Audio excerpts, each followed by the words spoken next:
भाई जो गुरु बचन पे डट गे रकट गे फंद 84 के। भाई जो गुरु बचन पे डट गे रकट गे फंद 84 के। कट गे फंद 84 के रकट गे फंद 84 के। भाई जो गुरु बचन पे डट गे रकट गे फंद 84 के।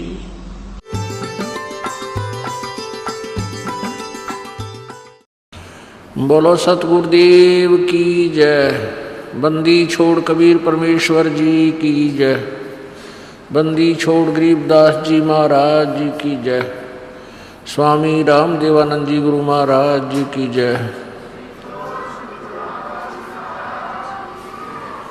सर्व संतों की जय, सर्व भक्तों की जय, धर्मी पुरुषों की जय, श्री काशी धाम की जय, श्री छुडानी धाम की जय, श्री करौथा धाम की जय, श्री बरवाला धाम की जय।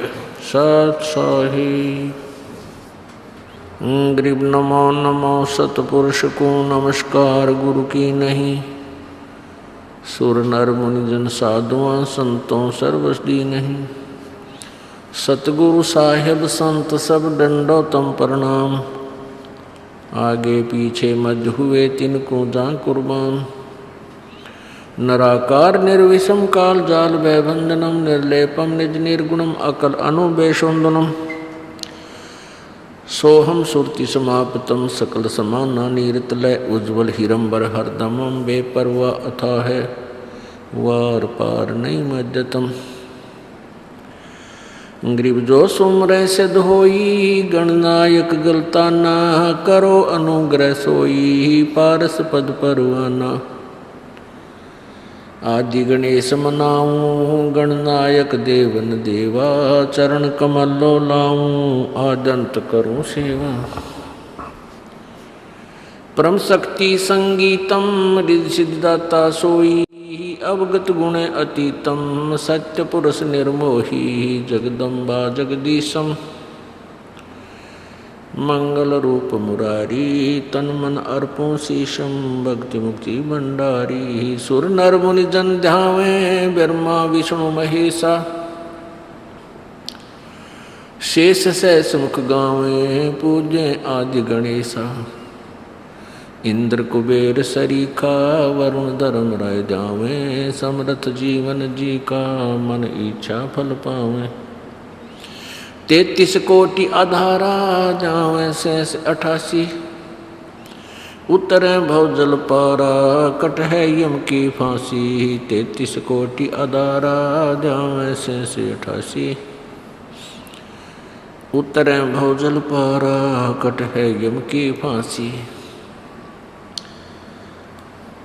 कर जोड़ूं विनती करूं धरूं चरण पर शीश। गुरु जी राम देवानंद जी महाराज ने दियो नाम बख्शीश। कोटि कोटि सिजदा करूं कोटि कोटि प्रणाम। चरण कमल में राखियो मैं बंदी जाम गुलाम। कुत्ता तेरे दरबार का मोतिया मेरा नाम। गले प्रेम की जेवड़ी झांखें तो वहाँ जाऊं। तो करो तो बावड़ूं दूर दूर करो तो जाऊं। जो राखो तो ही रहूं जो देवो सो खाऊं।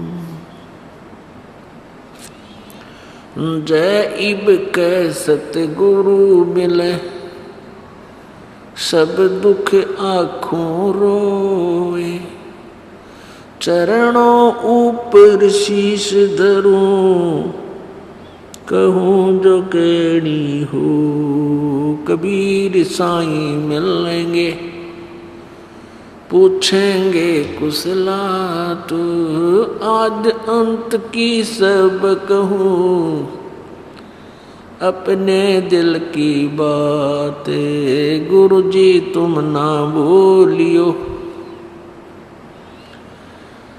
चाहे लाख लोग मिल जाए, हमसे तुमको बहुत है, तुमसे हमको नाई। कबीर तुम्हारे विसारे क्या बने, मैं किसकी शरण में जाऊं। शिव ब्रंच मुनि नारदा,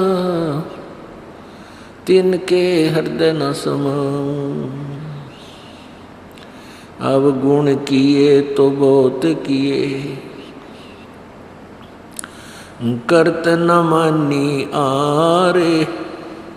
बावे बंदा बख्श दियो, बावे गर्दन उतार। कबीर अवगुण मेरे बाप जी, बख्शो गरीब नवाज। जो मैं पूत कपूत हूँ, बौर पिता को लाज। मैं अपराधी जन्म का, नख सिख भरे विकार। तुम दाता दुखे बंजना, मेरी करो संभाल। बेड़ा पार करवाओ, बोलो सतगुरुदेव। परम पिता परमेश्वर पूर्ण ब्रह्म, सारी सृष्टि के रचनहार कुल मालिक कबीर परमेश्वर जी की असीम कृपा से ऐसे घोर कलयुग के अंदर आप जी को वो अनमोल ज्ञान प्राप्त हुआ है जिससे ब्रह्मा विष्णु महेश जी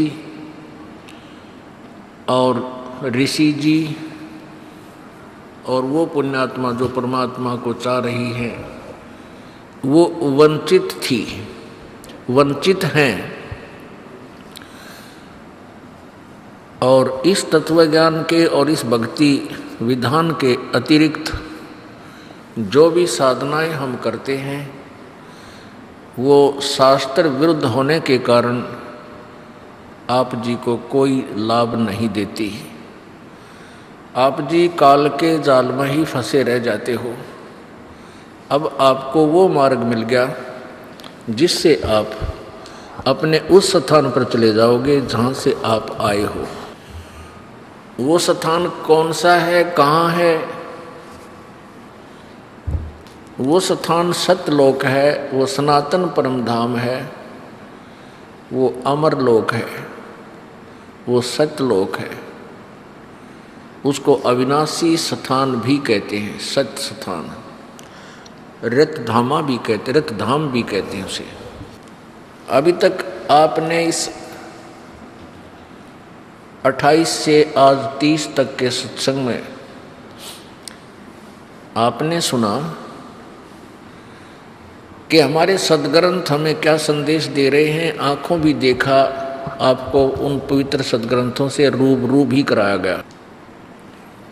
आप जी को क्या पता लगा कि हमारे सद्ग्रंथ बताते हैं कि ब्रह्मा विष्णु महेश जी एक ब्रह्मांड में ये एक विभागीय साहब हैं, भगवान हैं, राम हैं। जैसे एक प्रांत में एक मुख्यमंत्री होता है, अन्य मंत्री होते हैं। तो इस ब्रह्मांड रूपी स्टेट में, प्रांत में, ये ब्रह्म तो मुख्यमंत्री समझो और श्री ब्रह्मा जी, श्री विष्णु जी, श्री शिव जी ये एक एक विभागीय मंत्री समझो। रजगुण विभाग के श्री ब्रह्मा जी मिनिस्टर यानी साहब राम हैं और सतोगुण विभाग के श्री विष्णु जी साहब हैं, राम हैं, भगवान कहो, प्रभु कहो, स्वामी कहो।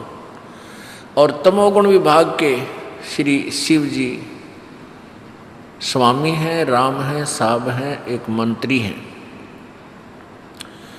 पुण्यात्माओं, अभी तक पूरा विश्व प्रभु की परिभाषा से भी परिचित नहीं है।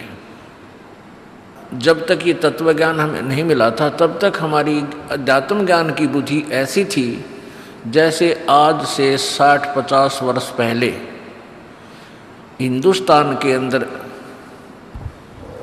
अशिक्षा होने के कारण आम नागरिक की बुद्धि थी। कैसे थी? जब हम छोटे छोटे थे, गांव में कोई भी कैप पहन कर, हैट पहन कर और कोई पैंट कमीज वाला व्यक्ति आ जाता था तो उसको कहते थे साहब आ रहा है। अब कोई कहता था कौन सा साहब है? पानी वाला साहब आ रहा है, क्योंकि उस समय नहरें हमारे गांव के आसपास से 2 नहर जा रही थी, तो विशेषकर वो सिंचाई विभाग के अधिकारी कर्मचारी आते रहते थे और कभी कभी कोई तहसीलदार साहब भी आ जाते थे। उनके साथ में और भी अन्य, जैसे कोई व्यक्ति आता था, कैप पहन रखी होती थी, तेनों क्या करते, कौन आ रहा है? पानी वाला साहब आ रहा है, यानी नहर वाला साहब आ रहा है। अब उनको ये नहीं पता था ये किस सत्र का साहब है, मतलब आम आदमी को ये ज्ञान नहीं था। तो वो साहब कहा करते, चाहे एसडीओ होता, चाहे एक्शन होता, चाहे एससी आता, नो कहा करते साहब आ रहा है। और पटवारी को एक सुप्रीम पावर मान रखी थी, माना करते पटवारी को ही वो सब महत्व देते थे। पटवारी ये मामला हमारा सबसे बड़ा साहब है, इसका गवजाने ना थे, क्योंकि गुलाम देश था, अंग्रेज लोग मनमानी किया करते थे। वो ये चाहते थे कि इनकी जनता शिक्षित ना हो और तुम्हारा दाव लगा रहे। यही काल भगवान का विधान है, वो ये चाहता है कि इनको तत्व ज्ञान ना हो और तेरा दाव लगा रहे, ये तेरे जाल में फंसे रहे। लेकिन अब समय आ गया है इस ज्ञान की आज़ादी का। अब ये आज़ादी स्वतंत्रता होकर रहेगी, क्योंकि परमात्मा कबीर जी का आदेश है और उस परमात्मा के आदेश को मोड़ नहीं सकता, रोक नहीं सकता। और कोई बाधा बनने की चेष्टा करेगा तो अपना काम बिगाड़ेगा, पाप का भागी बनेगा, इसको नहीं रोक सकेंगे। वो तो ऐसा होगा जैसे ट्रेन की पटड़ी पे, रेल की पटड़ी पे कोई अंधा गधा खड़ा हो और खुड़का दुड़का सुनकर वो ने सोचा कौन आ गया तुझे डिस्टर्ब करने के लिए। एक अंधा गधा खड़ा था रेल की पटड़ी पे, गाड़ी ने विसल दी, फिर गड़गड़ गड़गड़ होती हुई पटड़ी हल्ली। उसने सोचा कोई तुझे छेड़ाछाड़ी करने के लिए निकट आ रहा है, तो उसने दोनों दलत्ते पहना लिए, पिछले दोनों पैर तैयार कर दिए, तेरे निकट आ इनको ठोक दूंगा, कौन आ रहा है मुझे डिस्टर्ब करने के लिए। अब जो ही ट्रेन निकट आई तो उस भगत जी ने दोनों लात मारी उसका, रेल का इंजन का, उठा कर उस इंजन ने वो पटक दिया, एक लो टुकड़े टुकड़े हो गया। तो परमात्मा के मार्ग में बाधा करना वही व्यक्ति कर सकता है जो अंधे गधे जैसा होगा। उसकी दशा क्या होगी वो समय बताएगा। जैसे हिरण्यकशिपु की हुई, रावण की हुई और कंस की हुई, ये तो एक मोटे उदाहरण है। और अब दिखा जाएंगे जो इसमें जो वादा किया जिन लोगों ने, उनके लिए क्या करेगा भगवान, आपकी आंखों के सामने होगा। हम नहीं चाहते कि किसा बुरा हो, नहीं, और ना हमारे सोचे तो, और ना हमारे किए से हो। जैसा जिसका कर्म उसको अवश्य दिया जाएगा। तो फिर ये पूरे विश्व में परमात्मा का मार्ग फैलेगा। अब स्वतंत्रता का समय आ गया है। तो क्या था, पहले हमारे ऐसी स्थिति थी जैसे इस ज्ञान से पहले हम ब्रह्मा विष्णु महेश से ऊपर किसी को नहीं समझा करते। यही हमारे लिए सुप्रीम पावर थी और सपने में भी नहीं सोच सकते थे कि इन तो ऊपर कोई भगवान है। हमारे ज्ञान की ऐसी स्थिति थी जैसे एक बुढ़िया का लड़का, विधवा थी वह, उसका बच्चा उस बुढ़िया ने मेहनत मजदूरी करके पढ़ा दिया लिखा दिया, वो तहसीलदार लाग गया। तहसीलदार की पोस्ट प्राप्त होगी उस बुढ़िया के बच्चे ने।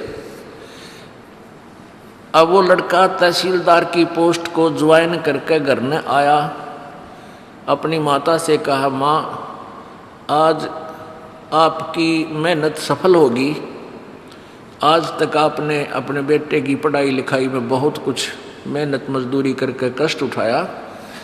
अरे माँ तो अपने प्रेम से रहिए, ठाठ से रहे, तेरा बेटा तहसीलदार लाग गया। तब माता कहने लगी, अरे ना मेरे बेटा, सिर पर हाथ धर के बोली, बेटा भगवान करे तुम जल्दी पटवारी बन जा। क्योंकि उस बुढ़िया ने पटवारी की महिमा का ज्यादा पता था, तहसीलदार को वो कभी सुना भी ना था उस बेचारी ने।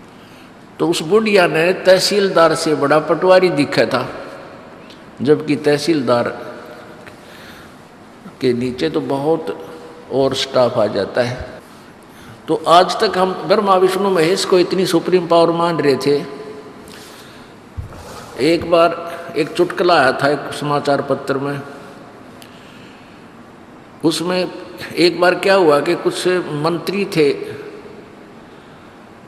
कुछ मुख्यमंत्री भूतपूर्व, उन पे आरोप लगा हुआ था कि उनने कोई घोटाला किया, और घोटाले के बारे में विवरण दे रखा था कि यदि ये घोटाला सिद्ध हो गया तो इस मंत्री को इतनी सजा हो सकती है, इस मंत्री मुख्यमंत्री को इतनी सजा हो सकती है। तो एक ने प्रश्न किया, उसी में उस चुटकुले में प्रश्न कर रखा था, उसने कहा कि भाई यदि प्रधानमंत्री और राष्ट्रपति जी ये ऐसा घोटाला कर दें, क्या इनको भी सजा मिल जाएगी? तो उत्तर देने वाला कहता है, ये कि डीसी लाग रहे हैं, इनकी भी सजा होगी। यानी प्रधानमंत्री राष्ट्रपति से भी हमारी सोच में जो पुराने शब्द थी, हम डीसी ने सबसे सुप्रीम मान रहे थे कि ये के डीसी लाग रहे हैं। तो पुण्यात्माओं, आज हमारे आध्यात्मिक ज्ञान की ये स्थिति थी जब तक हमने ये तत्व ज्ञान नहीं मिला था या जागृति नहीं आई थी। अब हम ये दास आपको परमात्मा की परिभाषा बतावेगा, डेफिनेशन ऑफ गॉड। पुण्यात्माओं, ये कोई आदेश है परमात्मा का और रजा है प्रभु की कि आप पुण्यात्माओं के ऊपर इस तत्व ज्ञान के प्रचार के लिए इस दास को चुना गया। क्योंकि ये दास एक मजदूर व्यक्ति था, किसान के घर जन्म था, और किसान का काम इतना अनथक होता है, रात और दिन का उसने कोई चिंता नहीं, चाहे रात में भी पानी देने जाता है, दिन में हल जोतता है, पशु भी संभालता है। तो इसलिए इस दास के ऊपर ये भार आया, तो वही मजदूरी दास को मिल गई। और कितनी मेहनत करके रात और दिन आप देख रहे हो, यहाँ सुबह 6 बजे दास बैठ जाता है भक्तों के दुख सुख सुनने के लिए, परमात्मा के दरबार में अर्जी पहुंचाने के लिए, और शाम के 6 बज जाएंगे, 7-8 भी बज जाएंगे, 9 भी बज जाते हैं, 10 भी बज जाते हैं। दास अपनी जो आज्ञा दे रखी परमात्मा ने मालिक की, तो ये बोलना तो 2 घंटे में आदमी फ्यूज हो जाए जब मालिक की रजा ना होता। ये गीत गान जाया करती हमारी माँ, पहला किसी का ब्याह हो जाता, 2 दिन गीत गा कांदी, तीसरे दिन गला बैठ जाया करता इनका, बोले भी ना जाया करता। और यहाँ 18 घंटे बोलना पड़ता उस मालिक की कृपा से। और जो अन्य संत हैं उन्हें तो घिसी पिटी बात बतानी है, आपने सब ने पता है, राम ने ये करा, कृष्ण ने ये करा, सुदामा और कृष्ण की मित्रता, 5-4 कथा सुनाई, 2 घंटे पार बोले, लेकर चंदा अपना जाते रहे। और ये तो ए से लेकर जेड तक सारी कहानी समझानी पड़ रही है। जैसे एक लेक्चरर है या टीचर है, 8 घंटे ड्यूटी होती है, मेरे ख्याल में 4 घंटे नहीं बोलता हो, और लेक्चरर तो 50-60 हज़ार रुपये तनख्वाह लेते हैं। और ये दास 2 रोटी सुबह खावे, 2 सांझ में, और जिसा कपड़ा बच्चे दे देते हैं वो पहन लेते हैं, और 18 घंटे रोजाना 8-9 घंटे मालिक की चर्चा गुणगान और दुख सुख सुने जाते हैं। तो ये परमेश्वर की कृपा है, कबीर भगवान की। और दास को ये मजदूरी मिल गई, दास को पता है कि ये मेहनत मजदूरी मुझे क्या मिलेगा इसका, यहाँ का पैसा तो यहीं रह जाएगा, ये हमने सतलोक की शक्ति मिलेगी, वहाँ की माया मिलेगी जहाँ हमने जाना चाहते हैं। दास को यही मजदूरी मिली है तो दास इसमें कमी नहीं छोड़ेगा, क्योंकि पता है कि मजदूरी में थोड़ी सी भी आलस किया तो राम रूठ जाएगा, और राम रूठ गया फिर हमारे पास क्या रह जाएगा। हमने राम नहीं रूठने देना, अपना भगवान रुष्ट नहीं होने देना। तो इसी प्रकार पुण्यात्माओं, आप भी यहाँ आते हो, जैसा भी किसी की दाव लगे सेवा मजदूरी का अवश्य करनी चाहिए। खाना बनाना है, सर्विस करानी है, आज्ञा ले ले भाई, हम भी सेवा करना चाहते हैं। अगर नहीं आपका नंबर आता है, ज़्यादा सेवक हो जाते हैं और आपके हृदय में वो सेवा करने की इच्छा है तो आपकी सेवा होगी, क्योंकि आपकी चाह है कि मैं करूं, और एक कहे तभी ना उठे सेवा करने तो वो तो व्यर्थ में आ रहा है, उसके अंदर लगन नहीं है। तो ऐसे ही अपनी मजदूरी ने छोड़े निजड़ती पार बसावे, दाव लगाए रखे, ये लालच रखे, भक्ति का दाव लग जा भक्ति करे, दान का दाव लग जा दान करे, सेवा का दाव लगे सेवा करे, तो अपनी सब तरह से गिठड़ी बांध के और अपना धन मालिक के दरबार में लेकर चलेंगे। तो परमात्मा की परिभाषा आपको बताई जा रही है कि जैसे राम होता है, राम का अर्थ, अब हिंदी में तो राम हम अपने हिसाब से राम को मानते हैं, एक असीम शक्ति है जो हमें सुख देती है, हमारे दुखों का निवारण करती है, जो हमें कंट्रोल करती है, हमारी रक्षा करती है, उसको हम राम बोलते हैं। दूसरे शब्दों में उसको भगवान भी कहते हैं, उसको हम परमात्मा भी बोल देते हैं। ये उसी शक्ति के उपमात्मक उपाधि के नाम हैं, और अन्य भाषाओं में उसी को अल्लाह भी कहते हैं, उसी को गॉड भी कहते हैं, उसी को रब भी बोलते हैं। ये रब, अल्लाह, गॉड, ये है क्या चीज? अभी तक हमारे को जो भी लोकवेद अभी तक सुनाया गया था उसमें यही बताया गया था, परमात्मा निराकार है, वो कण कण में व्यापक है, वो किसी के समक्ष नहीं आता, वो दिखाई नहीं देता। हमने ये भी मान लिया। फिर हमें बताया गया कि ब्रह्मा विष्णु महेश परमात्मा है, भगवान है, इनकी ये तस्वीर है, चित्र है। हमने उनके चित्रों को भी रख लिया, सीने से लगाया और उनमें श्रद्धा लगाई। और जो साधना हम कर रहे थे उस साधना से हटकर क्या बताते थे कि मेडिटेशन करना चाहिए। मेडिटेशन में ध्यान लगाओ, ध्यान लगाने में क्या दिखेगा? कुछ तो दिखेगा। अब जिन्होंने मेडिटेशन किया कुछ दिखा नहीं, कोई कहे हमने घंटी सी सुन गई, कोई कहे हमने प्रकाश देख लिया, कहते भगवान कैसा है? भगवान तो निराकार है। फिर ब्रह्मा विष्णु महेश की मूर्तियां किस लिए रखे? फिर तो ये भगवान नहीं है। तो ऐसी हमारी निराधार सोच थी, निराधार हमारा ज्ञान था। अब इस तत्व ज्ञान से सब क्लियर हो जाएगा। राम कहो, साहेब कहो, अल्लाह कहो, देव कहो, गॉड कहो, ये शक्तिबोधक शब्द हैं। जैसे एक ब्रह्मांड में ब्रह्मा विष्णु महेश दुर्गा और ये ब्रह्म और 33 करोड़ देवता, 88,000 ऋषि, ये और 14 लोक और अन्य ये महास्वर्ग आदि, ये इसके अंदर व्यवस्था है।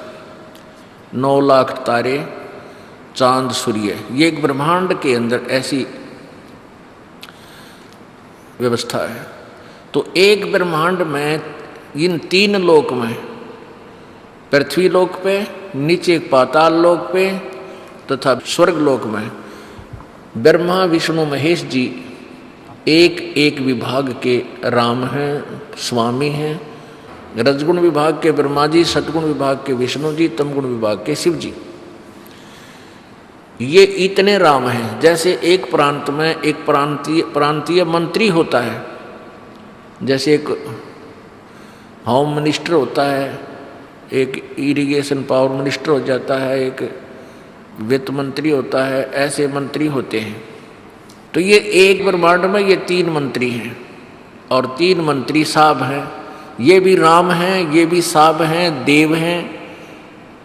इनकी इतनी अक्षमता है। एक ब्रह्मांड में मानो एक प्रांत में ये ब्रह्म जो है ये एक चीफ मिनिस्टर है। ऐसे ऐसे इसके अंतर्गत 21 ब्रह्मांड हैं। ये प्रत्येक ब्रह्मांड में स्वयं ही ऐसे as a chief minister control करता है। ये इतना राम है, 21 ब्रह्मांड का स्वामी है। अब एक अक्षर पुरुष है, जैसे गीता जी अध्याय नंबर 15 के 1 से 4 मंत्र में और 16-17 में इन 3 परमात्माओं की, 3 भगवानों की न्यारी न्यारी स्थिति है। एक तो उल्टा लटका हुआ संसार रूपी वृक्ष का प्रमाण देकर के गीता ज्ञान दाता ने बताया कि ऊपर को जड़ तो पूर्ण परमात्मा है संसार रूपी वृक्ष की, और नीचे को तीनों गुण रजगुण ब्रह्मा सतगुण विष्णु तम गुण शिवजी रूपी शाखाएं। और जो संत इस उल्टे लटके संसार रूपी वृक्ष के सभी विभागों को तना, डार और शाखा और जड़ मूल इनके विषय में भिन्न भिन्न बताओगा कि संसार रूपी वृक्ष के कौन तो जड़ है जो सबका पालन करता है, वो जड़ रूपी भगवान, मूल रूपी भगवान कौन है, और तना कौन है, डार कौन है, शाखा कौन है। तो परमेश्वर कबीर जी ने उस परम अक्षर ब्रह्म ने अपने द्वारा रची हुई सृष्टि को स्वयं ही बताया। 600 वर्ष पहले मालिक आए थे और अपनी सच्चिदानंद घन की वाणी कबीर वाणी में ये सब भेद लिखवा कर चले गए थे। और इन अज्ञानी ऋषियों और गुरुओं ने, ब्राह्मणों ने, पीरों ने परमात्मा के उस अमर ज्ञान को रिजेक्ट करवा दिया कि ये तो एक अशिक्षित का बोला हुआ ज्ञान है, इसकी भाषा में भी शुद्धता नहीं है, और ये संस्कृत नहीं जानता था, और ये वेदों के बारे में गलत बोल रहा है, पुराणों के बारे में गलत बता रहा है। तो हम अशिक्षित थे, इसलिए हमने उस अनमोल रत्न को नहीं पहचाना, इस लाल को कौड़ी मान लिया, परमेश्वर की वाणी को और कबीर भगवान को। तो परमात्मा ने स्वयं अपने उस सच्चिदानंद घन की वाणी में गीता जी अध्याय नंबर 4 के श्लोक नंबर 32 में गीता ज्ञान दाता ब्रह्म ने बोला है, श्री कृष्ण जी में प्रवेश करके ये काल बोल रहा है। उसने बताया कि जो मैंने 25 से लेकर 31 तक जो भी साधनाओं का विवरण दिया है, इसके अतिरिक्त और सच्चिदानंद घन की वाणी में ब्रह्मणे मुखे, उस सच्चिदानंद घन की वाणी में, उस सच्चिदानंद घन यानी परम अक्षर परमात्मा पूर्ण ब्रह्म की वाणी में, उसके द्वारा अपने मुख से बोली गई वाणी में ये ज्ञान विस्तार से कहा गया है। और चौथे अध्याय के 34वें श्लोक में बताया कि उस तत्व ज्ञान को तू तत्वदर्शी संतों के पास जाकर समझ, उनको दंडवत प्रणाम करने से, कपट छोड़कर प्रसन्न करने से वह तत्व ज्ञान से परिचित महात्मा तुझे तत्व ज्ञान करावेंगे। यानी उस परमात्मा के बारे में, परमात्मा के विषय में, परम अक्षर ब्रह्म के बारे में वो ज्ञान देंगे। इससे सिद्ध है कि गीता जी का ज्ञान इनकम्प्लीट है, अधूरा है, क्योंकि वो कंप्लीट ज्ञान उस सच्चिदानंद घन की वाणी में है जो इस गीता और वेदों से अलग है। अब यहाँ थोड़ी सी गड़बड़ कर रखी अनुवादकर्ताओं ने। इस ब्रह्मणे का अर्थ इन्होंने वेद लिख दिया, वेद, वेद की वाणी में। मुख्य माने तो वाणी ठीक है, मुख्य माने मुख्य परमात्मा के मुखारविंद से उच्चारित वाणी, और ब्रह्मणे का अर्थ इन्होंने कर दिया वेद। नहीं, ब्रह्म का अर्थ वेद नहीं होता कहीं पर भी। इन्होंने तत्व ज्ञान को ना समझ के शब्द कोशों में भी गड़बड़ कर दी और शब्दों के अर्थ भी गलत कर दिए, अनर्थ कर दिए। इन्होंने स्वयं अनुवाद किया गीता जी अध्याय नंबर 17 के श्लोक नंबर 23 में। उसमें लिखा है कि ओम तत्सत इति निर्देश ब्रह्मणे त्रिविध समर्थ है। वहां लिखा है कि उस सच्चिदानंद घन ब्रह्म यानी उस परम अक्षर ब्रह्म परमात्मा की साधना का, भक्ति का ओम तत्सत ये एक मंत्र है, इसी का सुमन करने का निर्देश कहा गया है। अब ओम तो ब्रह्म का है, और तत् ये सत गुप्त मंत्र है, ये दास बताएगा, ये कोड वर्ड है, इसको कोई नहीं बता सकता, ना कोई दे सकता इन मंत्रों को। तो ओम तत्सत उस सच्चिदानंद घन ब्रह्म के पाने का ये 3 मंत्र का जाप है। तो यहां ब्रह्मणे का अर्थ इन्होंने ठीक लिखा, सच्चिदानंद घन ब्रह्म। तो हम यहां गीता जी अध्याय नंबर 4 के श्लोक 32 में ब्रह्मणे का अर्थ हम सच्चिदानंद घन की वाणी समझें। तो सच्चिदानंद घन की वाणी में विस्तार से बताए गए हैं, उनको किसी तत्वदर्शी संत से जाकर समझ। यदि गीता जी का ज्ञान कंप्लीट होता तो 4 लाइन और लिख देता कि ये कितना नहीं जानने की जरूरत, मैं बता रहा हूं ऐसे कर ले। अपने सत्र का गीता जी में 20 स्थान पर लिखा कि ये तो मेरा मत है और ये वेद मत है, जो ब्रह्म का मत है वो इनकम्प्लीट है, अधूरा है, इसने अपनी अटकल लाई है, और जो वेद का मत गीता जी में लिखा है वो सही है। तो क्या बताया है कि वो सच्चिदानंद घन की वाणी में विस्तार से कहे। तो उस परमात्मा कबीर देव ने, उस परम अक्षर ब्रह्म ने 3 भगवानों की डेफिनेशन दास बताने जा रहा है। 3 परमात्मा इस ब्रह्मा विष्णु महेश से ऊपर और हैं। तो उसके लिए गीता जी अध्याय नंबर 8 के श्लोक नंबर 1 में अर्जुन ने पूछा कि प्रभु आपने जो गीता जी अध्याय नंबर 7 के श्लोक 29 में तत्ब्रह्म के बारे में बताया कि उस तत्ब्रह्म के विषय में जो जान लेता है और पूरे अध्यात्म ज्ञान को समझ लेता है, तो फिर वो व्यक्ति इस संसार की किसी वस्तु की डिमांड नहीं करता। वो तो केवल इस बुढ़ापे तक और मृत्यु से छूटने की कोशिश करता है। पुण्यात्माओं, इस मनुष्य जीवन का सबसे बड़ा दुश्मन ये वृद्धावस्था है, सबसे बड़ी पीड़ा है इसको ये वृद्धावस्था, इसके लिए गले का झाड़ है। और फिर दूसरे नंबर पर मृत्यु। पुण्यात्माओं, चाहे कोई 90 साल का हो गया, चाहे 100 वर्ष का हो चुका है, और उठा के भी कोई दूसरे ही बैठाते पर मरना नहीं चाहता, चाहे ऊपर ले मनते कहीं भी जाओ भगवान मन उठा ले, और बड़ा सा तकलीफ हो जा रहा है, बच्चों दवाई लाओ मर गया। तो कहने का भाव यह है कि मरना नहीं चाहते। क्यों नहीं चाहते? क्योंकि हम ऐसे लोक में रहा करते, हम मरते नहीं थे। अब हमने मरना अच्छा नहीं लगता, और मरना अच्छा भी कोई ना कति तो बेहुदा काम है, बता क्यों तो जन्म दिया, फिर किस लिए मारे, ये तो बिरानवाटी कर रखी हमारी। और बुढ़ापा सबसे बुरा इस जीव। देखो ये बच्चे जवान हैं, बालक हैं, ईबते परवाह करते कोई ना, पर भगवान से डरे, ज्ञान सुने, फिर इन बूढ़ियाँ तो बतलावा बैठ के, कभी जिन पर उठ कर बैठा भी नहीं जाता, बेचारों पर बैठ कर उठा भी नहीं जाता। और पहले ये कभी युवा थे और 40-40 50-50 किलो का वजन आप तो उठा के सिर पर रख के खेतों से चारा लाया करते। हमारे पिताजी देख लो सुकड़ के किसे हो गए, और ये इतने बलवान थे, अकेले ये हाथ के मशीन थी वो चारा काटने की, और 10-10 15-15 ये गट्ठड़े अकेले काट दिया करते। हमारे पता गहरे भी ना उसमें चारा लगा करते ना काटने के लिए, वो भी ना लग गया करते रे, अकेले। ऐसी छाती थी इनकी, अरे भी इन पर उठा बैठा भी ना जाता। तो ये बुढ़ापा हमारा सबसे शत्रु है। ये बुढ़ापा माए पाछा यो फिर कति कंडेम हो जाए, सारे दर्द, सिर में दर्द, कड़ में दर्द, पिंडी भड़के, दांत दुख, कदे कटवाने कदे चढ़वाने, आँखें दिखना बंद हो गया, कदे कुछ हो गया। तो कहते हैं जिसको यो ज्ञान हो जाएगा वो फिर यहाँ से पीछा छुटवा होगा। परमात्मा की भक्ति से बुढ़ापा भी फिर बड़ी यात्रा कटा करे, ये सत्कर मान लेना। परमात्मा का सहयोग मिलने के बाद आपका वृद्धावस्था भी अच्छी तरह कटेगी। लेकिन जिन्हें पहले से शुरू कर रखा, इब आज कति कंडम हो लिया, उठा जाता ना बैठा जाता, इब नो कह नाम लूँगा।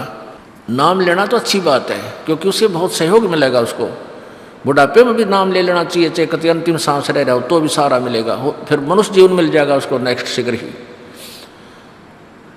और अब जो वहाँ कति कंडम हो लिया, रिब नाम लेना है हर नो का, मतलब 1 महीना हो गया नाम लिए, मृत को सारा ना लग गया। देखो फर्क लग गया करे। अब जिसने 80 साल तक कति खोटे खोद लिए, सारे पाप करें। हम जब तक भगवान की भक्ति नहीं करते, चाहे हम बिल्कुल किसी का बुरा नहीं करते, तो भी अच्छा एक नहीं करते।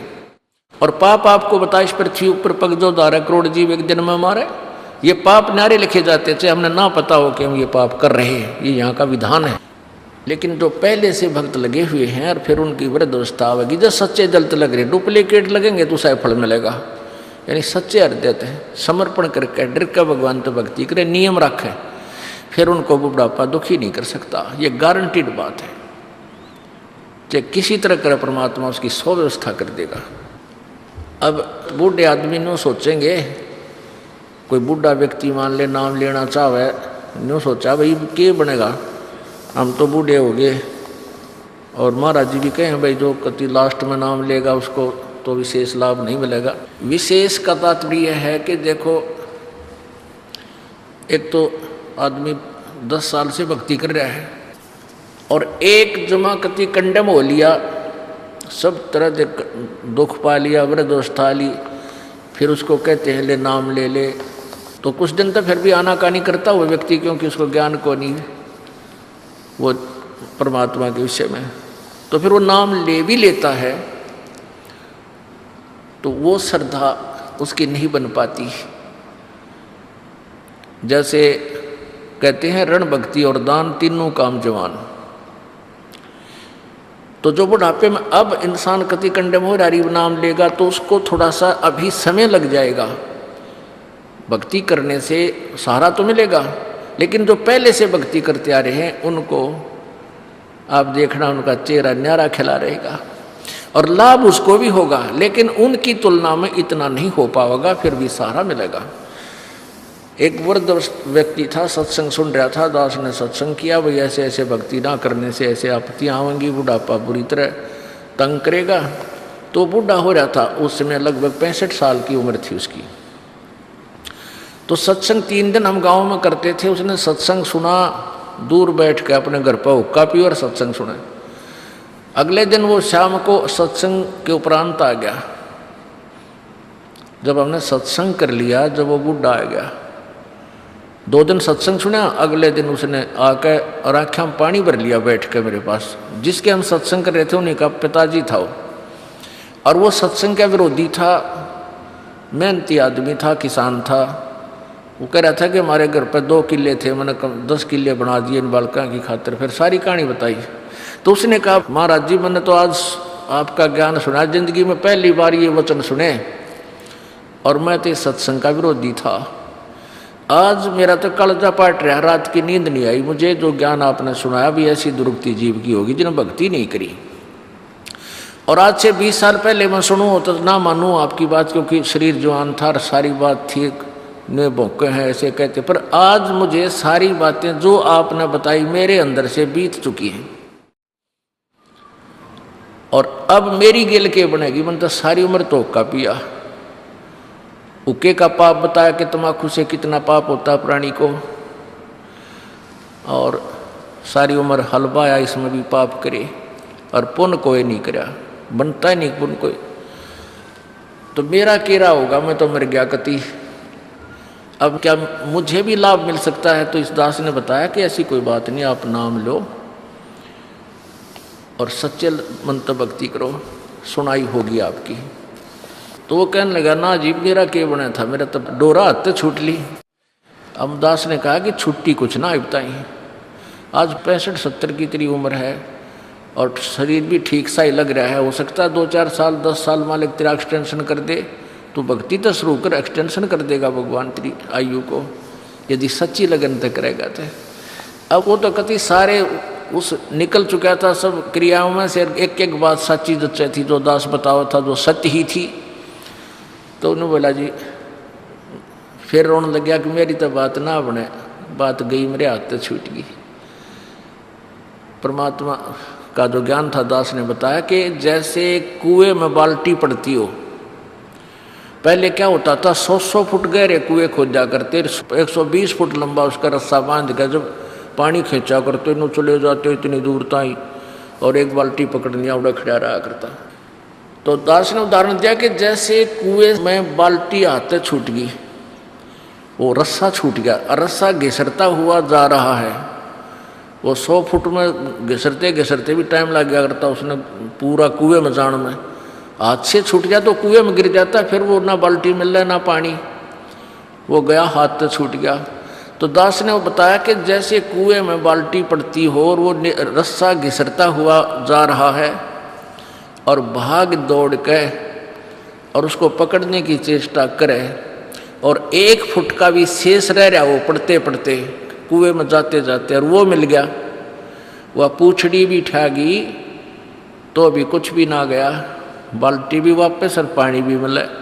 तो ईब तेरी पूछड़ी सी रह रही है इस जीवन की, सारी जा चुकी है कुएं में, अब यह पकड़ी जा तक दोनों हाथा पकड़ ले। दास ने उदाहरण दिया कि जैसे कुएं में बाल्टी हाथ छूट गई, वो रस्सा छूट गया और रस्सा घिसरता हुआ जा रहा है, वो 100 फुट में घिसरते घिसरते भी टाइम लग गया करता उसने पूरा कुएं में जाने में। हाथ से छूट गया तो कुएं में गिर जाता, फिर वो ना बाल्टी मिल रहा ना पानी, वो गया हाथ से छूट गया। तो दास ने वो बताया कि जैसे कुएं में बाल्टी पड़ती हो और वो रस्सा घिसरता हुआ जा रहा है और भाग दौड़ के और उसको पकड़ने की चेष्टा करे और 1 फुट का भी शेष रह रहा वो पड़ते पड़ते कुएं में जाते जाते और वो मिल गया, वह पूछड़ी भी ठागी तो भी कुछ भी ना गया, बाल्टी भी वापस और पानी भी मिला। तो ईब तेरी पूछड़ी सी रह रही है इस जीवन की, सारी जा चुकी है कुएं में, अब यह पकड़ी जा तक दोनों हाथा पकड़ ले और कर भक्ति। तेरे को जब सच्ची लगन से लगेगा ना बात बनेगी, ऐसी बात नहीं होती, और नहीं तो मनुष्य जीवन मिलेगा और भी भक्ति युग आ गया, अगले जन्म में तेरा मोक्ष हो जाएगा, अगला जीवन मनुष्य का गारंटी ढाप को अगर सच्चे जल तक करेगा। इस उदाहरण से बूढ़े का दीप जैसे क्या करना, दीवा में तेल डाल दिया, दीपक में तेल डल गया, बड़ा खुश हुआ, ने बोला मन तो इब्बा नाम दे दे। मैंने कहा हुक्का नहीं पीवागा कि फोड़ दूंगा जैसे होके ने, मन तो इतना पी रखा है भगवान, कति झुंझला बना दिया करता इसका, और कद्दे नहीं पीऊँ जिंदगी भर। तो पुण्यात्मा उस भक्त ने उपदेश लिया और पहले हम करोथा जो आश्रम था वहाँ आया करता और 75-78 साल की आयु तक रहा और आराम से शरीर छोड़ कर चला गया। खूब भक्ति करी, तीनों नाम प्राप्त कर लिए उस प्राणी ने, जो कति सच्ची श्रद्धा दिखा के। कहते जीवन तो थोड़ा ही बला जा सत सुमरण हो और लाख वर्ष का जीवना लेख दरे ना को। तो पुण्यात्मा ऐसा है कि जो पहले से लग जाएंगे उनका तो और मोक्ष हो जाएगा इनका, और जो देर से लगेंगे सारा बहुत मिलेगा, लेकिन इस जन्म मना तो अगले में आपको, क्योंकि भक्ति युग शुरू हो गया, ये हजारों वर्षों तक चलेगा, ये नेक्स्ट जीवन में आपका उसका कल्याण हो जाएगा। तो कहने का भाव ये है दास का कि हमने परमात्मा की जो भक्ति है, जैसे गीता जी में टॉपिक था उसी में फिर आते हैं। 600 वर्ष पहले परमात्मा ने आकर अपना सच्चिदानंद घन की वाणी में ये ज्ञान बताया था कि अक्षर पुरुष एक पेड़ है, निरंजन वा की डार और तीनों देवा शाखा है, ये पात्र रूप संसार।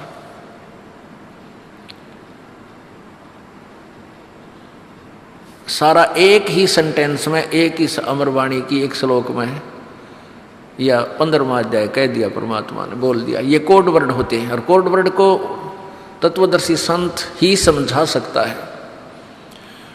उल्टा लटका हुआ संसार रूपी वृक्ष है, ऊपर न जड़ है, नीचे को तीनों गुण रूपी शाखा, इतना तो बताया है केवल ब्रह्म ने, गीता ज्ञानदाता ने। ऊपर को जड़ और नीचे को तीनों गुण रूपी शाखा, बस। अब परमात्मा ने आकर बताया कि अक्षर पुरुष एक पेड़ है और निरंजन वा की डार, तीनों देवा शाखा है, ये पात्र रूप संसार।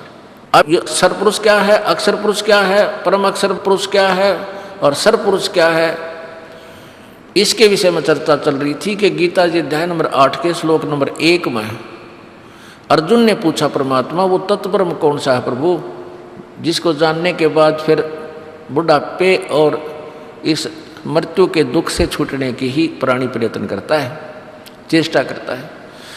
तो बुढ़ापा जो सबसे बड़ा दुख बताया और ऊपर से फिर मृत्यु।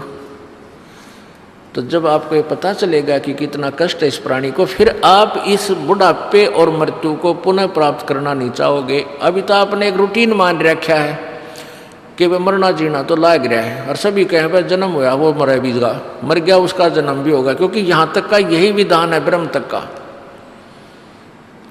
शंकर भगवान ने अपनी माता दुर्गा से कहा था कि हे माँ, मैं आपसे कुछ नहीं मांगता और ना मैं कोई प्रयत्न करता मेरे अपने पिता को पाने की, मुझे तो आप एक वरदान दे दो, मुझे अमर कर दो, मैं कद्दे नहीं मरूं।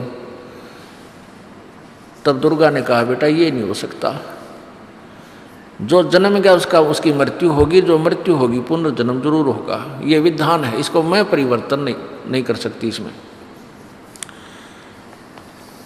तो पुण्यात्माओं, यहाँ जन्म और मृत्यु सभी का है, और सभी तकरीबन ऋषियों ने यही उदाहरण देकर फाइनल कर दिया कि जन्म मृत्यु तो सदा ही बनी रहेगी। लेकिन अपने सदग्रंथ ये भी बताते हैं, गीता जी अध्याय नंबर 15 के श्लोक नंबर 1 से 4 में बताया कि श्रेष्ठ तत्वदर्शी संत की प्राप्ति के उपरांत उसके पश्चात उस परम पद परमेश्वर की खोज करनी चाहिए, जहाँ जाने के बाद प्राणी फिर लौटकर संसार में नहीं आते, उनका फिर कभी जन्म मृत्यु नहीं होता। उसके लिए कहा कि उसके लिए तत्वदर्शी संतों की खोज कर, और गीता जी अध्याय नंबर 18 के श्लोक नंबर 62 में कहा है कि तू सर्वभाव से उस परमेश्वर की शरण में जा, उस तत्व ब्रह्म की शरण में जा, जिसकी कृपा से परम शांति और शाश्वत स्थान सनातन परम धाम सत्यलोक को प्राप्त होगा।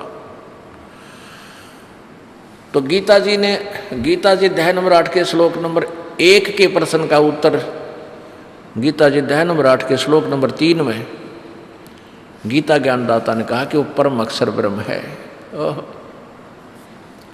अपना आत्मा देखिएगा, क्योंकि अब गीता जी को छोड़कर सबके घर हनुमान चालीसा हो रहा है, अब शायद गीता जी भी ना पाओ, पर यह दिखानी पड़ेगी, इसलिए ये देखिएगा। अनुवादक हैं जय दयाल गोविंद का, गीता प्रेस गोरखपुर से प्रकाशित है।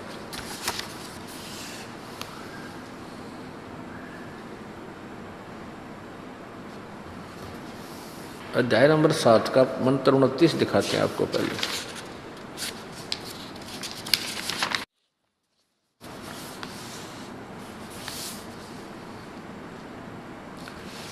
इसके नीचे संस्कृत ये 29 मंत्र है, श्लोक है।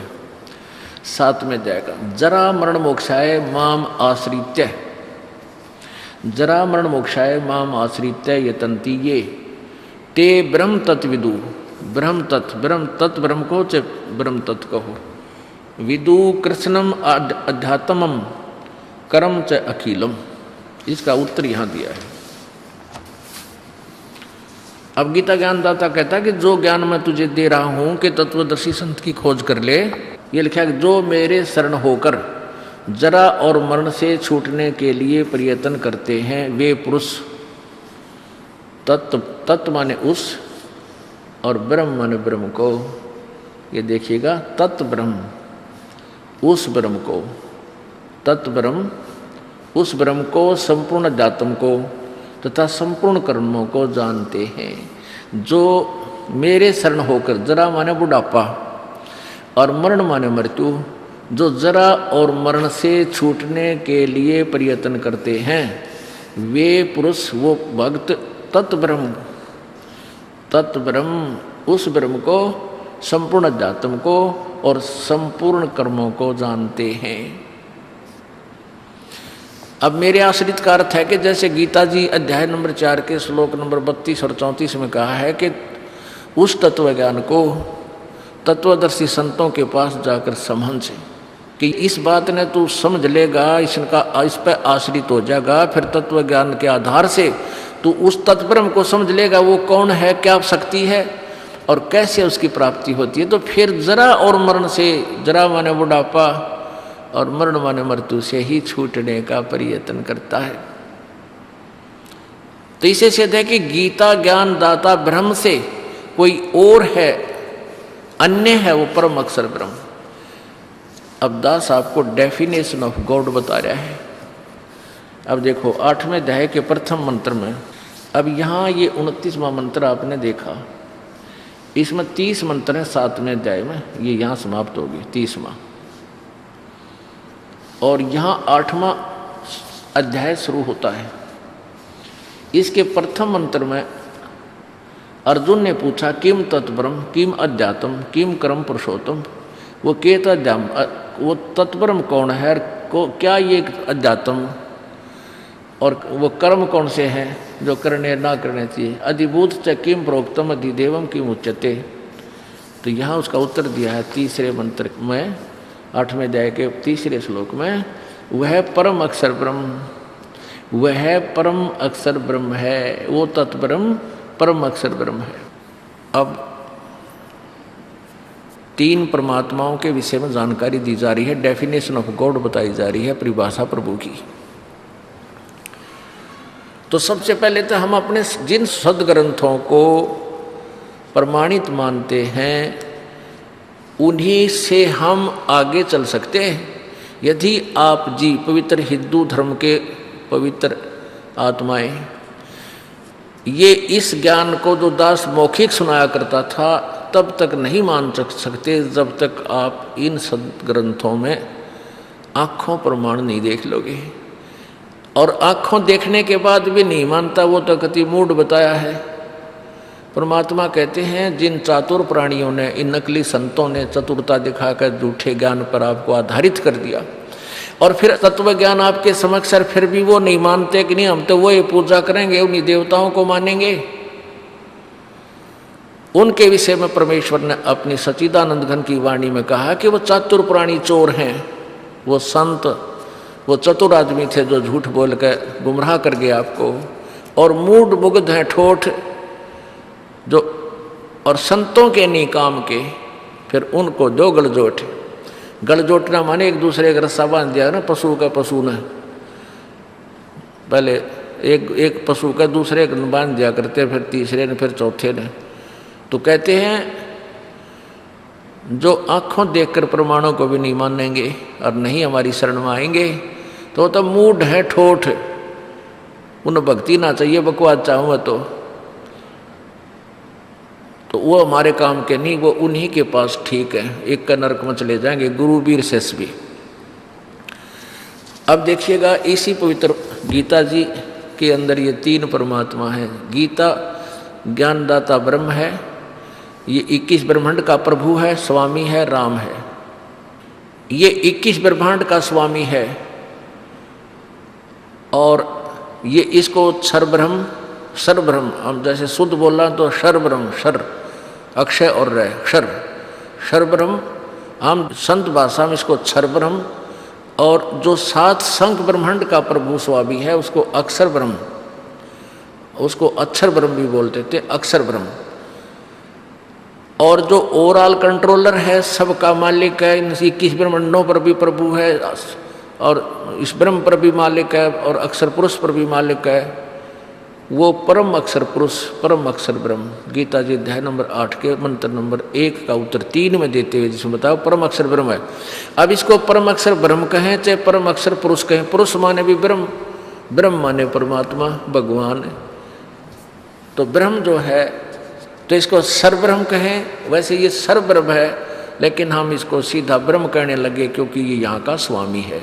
21 ब्रह्मांड का मालिक होने के नाते, प्रभु होने के नाते, ब्रह्म होने के नाते इसको सीधा ही ब्रह्म कहने लगे। जैसे कोई एक विभाग में नौकरी करता है और उस विभाग का एक अधिकारी होता है, एक डिवीजन होती, जैसे दास सिंचाई विभाग में जेई की सर्विस पर करता था, तो एक्शन एक साहब होता है, तो वहाँ हम जाते थे तो वहाँ आपस में जो कलरक लोग बातें करते थे वो बार बार ये नहीं कहते थे एक्शन साहब ने ये कहा है, वो कहा करते साहब ने ऐसा बोला है, ये कार्य करो। तो उनके लिए अंडरस्टूड था उनका साहब, वो एक्शन ही साहब पकड़ा था। तो ऐसे यहाँ 21 ब्रह्मांड में और एक ब्रह्मांड में ये ब्रह्म नाम इस क्षर ब्रह्म का ही था, इस काल का पक गया था, इसको सीधा इस ब्रह्म बोल देते, साहब बोल देते हैं, इसलिए ये ब्रह्म पक गया था। तो है ये सर्वब्रह्म, सर्वब्रह्म, सर्वब्रह्म माने नासवान भगवान। और इसको डिफाइन करने के लिए फिर एक अक्षर ब्रह्म, एक परम अक्षर ब्रह्म कहना पड़ा। परम अक्षर ब्रह्म, परम अक्षर पुरुष कहो चाहे ब्रह्म कहो, देव कहो, गॉड कहो, अल्लाह कहो। तो गीता जी अध्याय नंबर 15 के श्लोक नंबर 16-17 में ये 3 पुरुष, 3 ब्रह्म बताए हैं। एक सरपुरुष और एक अक्षर पुरुष। और तीसरे में 17वें में कहा कि वो उत्तम पुरुष, उत्तम भगवान तो कोई और है और वही वास्तव में अविनाशी है। वो तीसरे नंबर का वो परम अक्षर ब्रह्म है और वही तीनों लोकों में प्रवेश करके सबका धारण पोषण करता है।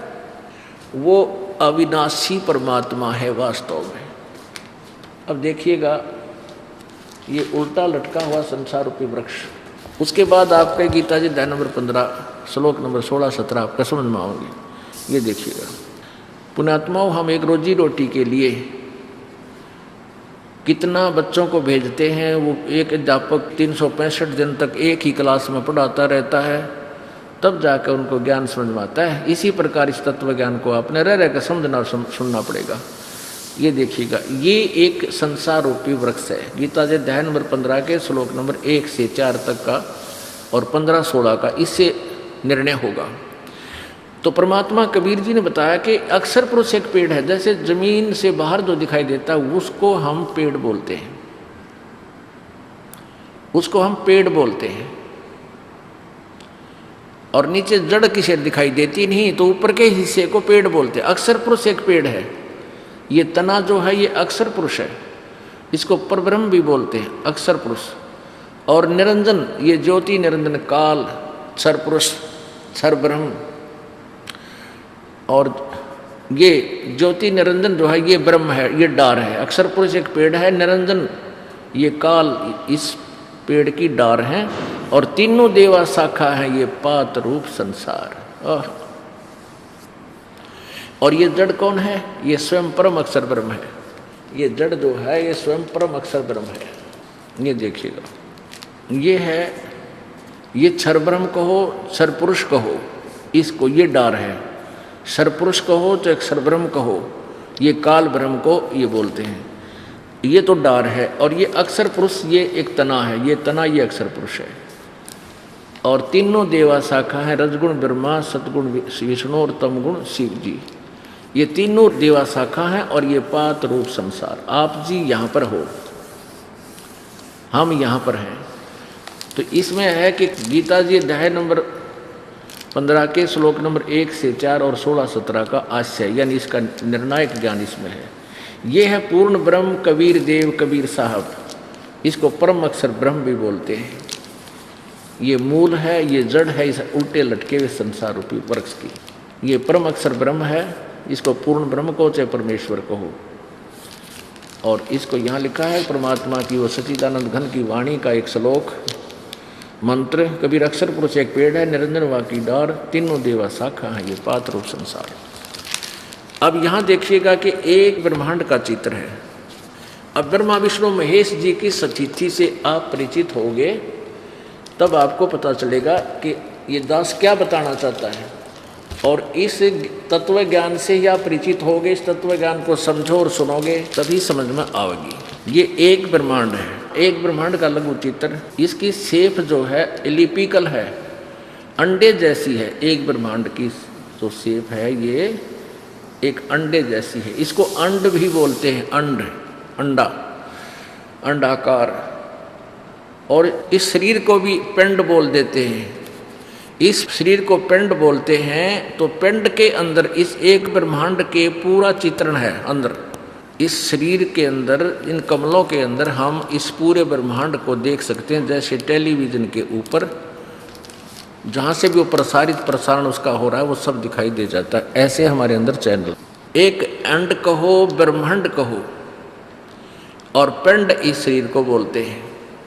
अंड, पिंड और ब्रह्मांड ये एक ही वस्तु समझो, क्योंकि अंड कहो चाहे ब्रह्मांड कहो, संत भाषा में इसको जगह जगह अंड भी कहा है, ब्रह्मांड भी कहा है। तो ये एक ब्रह्मांड है। इसमें कौन कौन शक्तियां हैं देखिएगा। इसमें ये है पृथ्वी लोक, ये नीचे है सबसे लास्ट में पाताल लोक, और ये एक स्वर्ग लोक। इन तीन लोकों पर, तीन स्थानों पर श्री ब्रह्मा जी और श्री विष्णु जी, ये इनके अलग स्थान राजधानियां हैं। विष्णु जी का लोक है, ये ब्रह्मा जी का लोक है, ये शिव का लोक है। तो तो ये तीनों भगवान अपनी अपनी राजधानी में रहते हुए इन तीन लोकों के ऊपर एक एक विभाग के मंत्री हैं, एक एक विभाग के मंत्री हैं और केवल वर्क डन इन प्राणियों को दे सकते हैं जो इनके भाग्य में है। ये एक ब्रह्मलोक है, ये इतना ब्रह्मलोक है। इस ब्रह्मलोक के अंदर इस काल ने नकली सतलोक, महेंद्र का दीप, नकली सतलोक, नकली अलखलोक, नकली अगमलोक, नकली अनामी लोक की रचना करवा रखी अपनी दुर्गा से। और ये काल इनसे अलग भी रहता है। ये वो गुप्त स्थान है जहाँ कोई नहीं जा सकता। इस स्थान पर यहाँ इसने तीन स्थान बना रखे, एक रजोगुण प्रधान क्षेत्र, एक सतोगुण प्रधान क्षेत्र और एक तमोगुण प्रधान क्षेत्र। और ये एक दुर्गा का लोक है। ये 88,000 खेड़े और 88,000 और द्वीप हैं छोटे छोटे। ये धर्मराज का लोक है जहाँ का न्यायाधीश है, जहाँ सबका लेखा जोखा करता है। ये एक मानसरोवर है, इसके अंदर भी सतलोक की नकल कर रखी है। और ये सप्त ऋषियों के अलग से एक समूह बना रखा है। सप्त ऋषि लोक हैं, ये इकट्ठे ही चलते फिरते घूमते रहते हैं। और ये ब्रह्मलोक है सारा। ये काल अपनी पत्नी दुर्गा को, जब ये रजोगुण प्रधान क्षेत्र में होता है तो वहाँ अपनी पत्नी दुर्गा को पत्नी रूप में रखते हुए जब इनके संयोग से जो पुत्र उत्पन्न होता है वो रजोगुण युक्त हो जाता है और ऐसी आकृति, उसका ऐसा रूप बन जाता है, वो ब्रह्मा कहलाता है। और जब ये दुर्गा सहित इस सतोगुण प्रधान क्षेत्र में होता है तो विष्णु ऐसा रूप बना लेता है ये। तो इन दोनों के संयोग से जो पुत्र उत्पन्न होता है इन्हीं के हम शकल बन जाता है, इस विष्णु की जैसी शकल बन जाती है। इसने जानबूझकर सुनियोजित तरीके से ये ऐसे कर रखा है। फिर ये शिव रूप में इस आकृति में रहता है ये काल भगवान ब्रह्म। और ये तमोगुण प्रधान क्षेत्र है। इसमें जब ये दुर्गा और ये दोनों रहते हैं ये, तो इन दोनों के संयोग से जो पुत्र उत्पन्न होता है वो शिव जी की आकृति जैसा हो जाता है और वो तमोगुण पुत्र होता है। तो इन तीनों के नाम रख देते हैं। सतोगुण से विष्णु और रजोगुण से उत्पन्न का ब्रह्मा और तमोगुण से उत्पन्न को शिव नाम ही रख देते हैं। ऐसे उनके स्वरूप हो जाते हैं। तो ऐसे ये काल भगवान सबको धोखा देकर रखता है। ये है एक ब्रह्मांड। इस एक ब्रह्मांड में ब्रह्मा विष्णु महेश जी केवल स्वर्गलोक, पृथ्वीलोक और पाताललोक, इन तीनों लोकों के मालिक हैं, स्वामी हैं, प्रभु हैं, राम हैं, भगवान हैं। ये इतने भगवान हैं। और ये काल भगवान जो है ये ब्रह्म, ये 21 ब्रह्मांड का स्वामी है। अब ये देखो, अब जो आपने ब्रह्मांड देखा था, जो एक ब्रह्मांड देखा ये अंडाकार का, अब ये समझो ये एक है, या गेंद सी नजर आती है आपको, ये समझो ये एक है, ये एक ब्रह्मांड है। ऐसे ऐसे 5 ब्रह्मांडों का एक ग्रुप बना के इसने महाब्रह्मांड नाम दिया है। और ऐसे ऐसे 4 महाब्रह्मांडों में 20 ब्रह्मांडों को रोका है। और ये एक अलग से ब्रह्मांड और है, इसका 21वां ब्रह्मांड है जहाँ पर ये केवल स्वयं रहता है। और यहाँ भी एक नकली सतलोक, नकली अलखलोक, डुप्लीकेट अगमलोक और डुप्लीकेट अनामी लोक की रचना की है जीव को भ्रमित करने के लिए। यहाँ पर एक तपस्शिला है, यहाँ पर ये तपस्शिला है। यहाँ पर ये काल इस 21वें ब्रह्मांड के लास्ट पॉइंट पर रहता है। ये यहाँ से जो ये 11वां द्वार है, अब 10वां द्वार तो एक ब्रह्मांड में ही है, इसके बाद निकल कर प्राणी जाता है तो ये 11वां द्वार है। इस 11वें द्वार को ये यहाँ स्वयं रहता है, सतलोक जाने का रास्ता है, इसको कंट्रोल रखता है, कोई प्राणी इधर से निकल ना जाए, इतना बेईमान है ये। वो तपस्या है जहाँ 1 लाख प्राणियों को डेली भून कर खाता है, जीव मरते नहीं, उनसे गंध निकालता है सूक्ष्म शरीर से, और यहाँ रहता है, दृष्टि रखता है कि कोई निकल ना जाए। अब ये 21 ब्रह्मांड हैं इस एक काल भगवान के, 21 ब्रह्मांड। ये इतना स्वामी है, इतना प्रभु है, इतना राम है। अब देखिएगा, ये है असंख्य ब्रह्मांडों का चित्र, असंख्य। अब जो आपने 21 ब्रह्मांड देखे थे वो तो समझो ये इतना पोर्शन आ गया, ये तो काल भगवान ज्योति निरंजन काल ब्रह्म के 21 ब्रह्मांडों अर्थात यो काल लोक है, ये सारा भी काल लोक कहलाता है, ब्रह्म लोक या काल का लोक।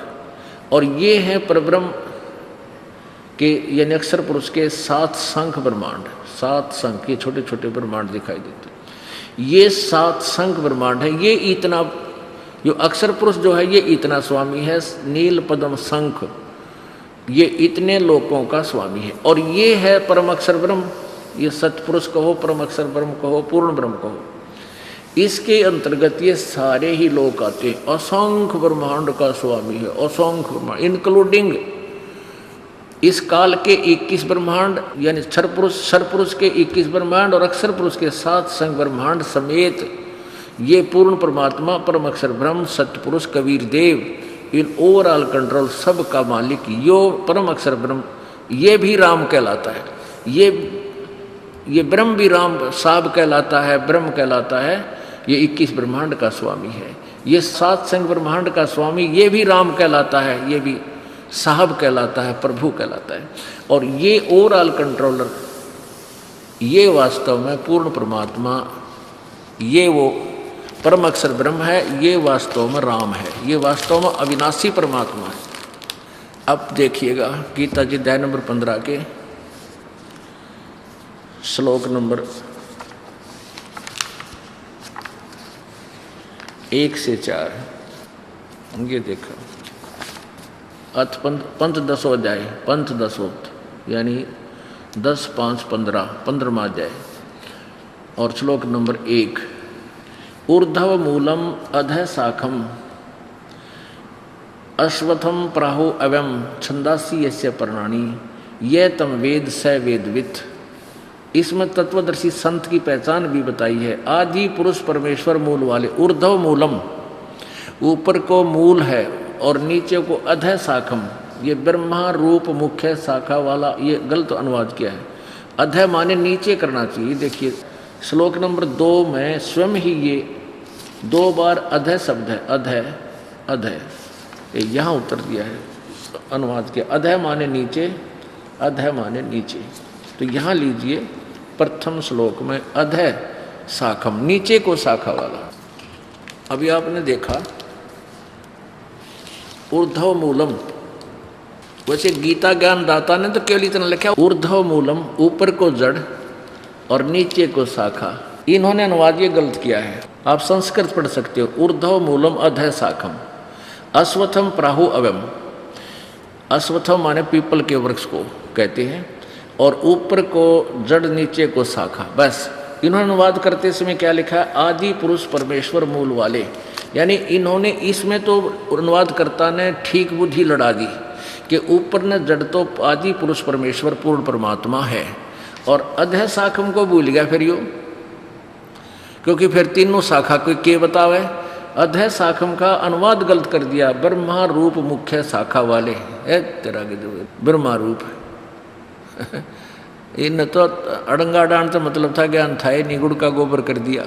अब अधः शाखम नीचे को शाखा वाला, ये खुद यहाँ 2 बार लिख रहे, अधः माने नीचे, अधः माने नीचे। ये देखो दूसरे मंत्र श्लोक में यहाँ ठीक है, अधः माने नीचे, यहाँ विचलित ना हुए। ऊपर को जड़ और नीचे को शाखा वाला ये संसार रूपी पीपल के वृक्ष को अविनाशी कहते हैं। और वेद जिसके पत्ते कहे गए हैं, और उस संसार वृक्ष को जो पुरुष जो व्यक्ति तत्व से जानता है, मूल सहित यानी जड़ से लेकर और न्यारी न्यारी शाखाओं तक जो बता देता है, पत्तों तक बताता है, तत्व से जानता, स वेदवित्, स वेदवित्। आप संस्कृत भी पढ़ सकते हैं, शिक्षा का ये लाभ हमें हुआ है, हम संस्कृत भी पढ़ सकते हैं। इसमें क्या लिखा है कि जो पुरुष संसार रूपी वृक्ष को जो व्यक्ति मूल सहित जड़ से लेकर पत्तों तक जानता है, वह वेद के तात्पर्य को जानने वाला है, अर्थात वो तत्वदर्शी संत है। आगे इसमें लिखा है कि उस संसार रूपी वृक्ष की, दूसरे मंत्र में श्लोक में, उस संसार वृक्ष की तीनों गुण रूप, रजगुण ब्रह्मा, सतगुण विष्णु, तमगुण शिवजी रूपी शाखाएं जल से बड़ी हुई नहीं। ये शाखाएं विषय पर वाला, विषय विकारों की शाखा हैं, विषय पर वाला शाखा। ये तो शाखा है तीनों गुण, रजगुण ब्रह्मा, सतगुण विष्णु, तम गुण शिव जी। विषय पर वाला, विषय भोग रूपी कोपलों वाली देव मनुष्य आदि त्रिक आदि योनि रूपी शाखाएं नीचे और ऊपर, सर्वत्र नहीं, ओनली 3 लोकों में, ऊपर और नीचे। क्योंकि पृथ्वी लोक पर ज्ञान बोला जा रहा था, ऊपर स्वर्ग नीचे पाताल, ऊपर और नीचे फैली हुई हैं। और मनुष्य लोक में ये जीवों को कर्मा के अनुसार बांधने वाली, फंसाए रखने के भी ये मुख्य कारण है, मूलानी मुख्य कारण है। कौन? ब्रह्मा विष्णु महेश, तीनों गुण, ब्रह्मा विष्णु महेश रूपी मुख्य कारण है जो हमें यहाँ फंसा कर रखते हैं। ऊपर और नीचे ये व्याप्त है। अब हमने ये तीनों गुण, रजगुण ब्रह्मा है, सतगुण विष्णु, तमगुण शिव जी, ये कंसेप्ट क्लियर करना पड़ेगा, तभी हम इस ज्ञान को आगे सुन पाएंगे। क्योंकि इतनी कुनीन है या कड़वी, जय इसमें थोड़ी सी खांड ना मिलाई जाएगी तो कोई सत्संग सुना नहीं गा। क्योंकि अब ये सत्संग जो दास का पूरे विश्व में जाना है, और ये चैनलों वाले जो नखरे करा करते ही बात जोड़ते फिरेंगे कि हमने भी दे दो, हमने भी दे दो, हम भी चलाएंगे। क्योंकि और ज्ञान न को नहीं, जिनको परमात्मा चाहिए और विश्व में शांति चाहिए और इस माया से और भगवान से लाभ चाहिए, तो इस दास के पास आना होगा और इस ज्ञान को सुनना ही पड़ेगा। 2 जन दुखी होकर पीछे सुन लेंगे और चाहे पहले सुन लो, पहले सुन लेंगे वो पुण्यात्मा होंगे। इसलिए रह कर ये प्रमाण दिखाए जाते हैं। कहीं किसी भगत का घनी कड़वी दवाई, कड़वा मुँह ना हो जाए, फिर आगे खावे को नहीं, सुने नहीं दो इस ज्ञान को, इसलिए ये दिखाया जा रहा। देखिएगा श्रीमद् देवी भागवत हिंदी टीका सहित भाग 1, ये कहाँ से प्रकाशित है? अथ देवी भागवतम सभाष्टीकम सहमातम, खेमरा श्री कृष्णदास प्रकाशन बम्बई, ये यहाँ से छपी है। हम तीसरे स्कंद में आते हैं। ये तीसरा स्कंद है। अर्थ श्रीमद् देवी भागवते भाषा टीका युक्ते तृतीय स्कंद है प्रारंभते। ये तीसरा स्कंद यहाँ से प्रारंभ होता है। इस तीसरे स्कंद के पृष्ठ नंबर 11 पर देवी भागवत का 11वां पृष्ठ और ये अध्याय नंबर 5 के और श्लोक नंबर 8 में, ये 7वां या समाप्त हो गया 8वां।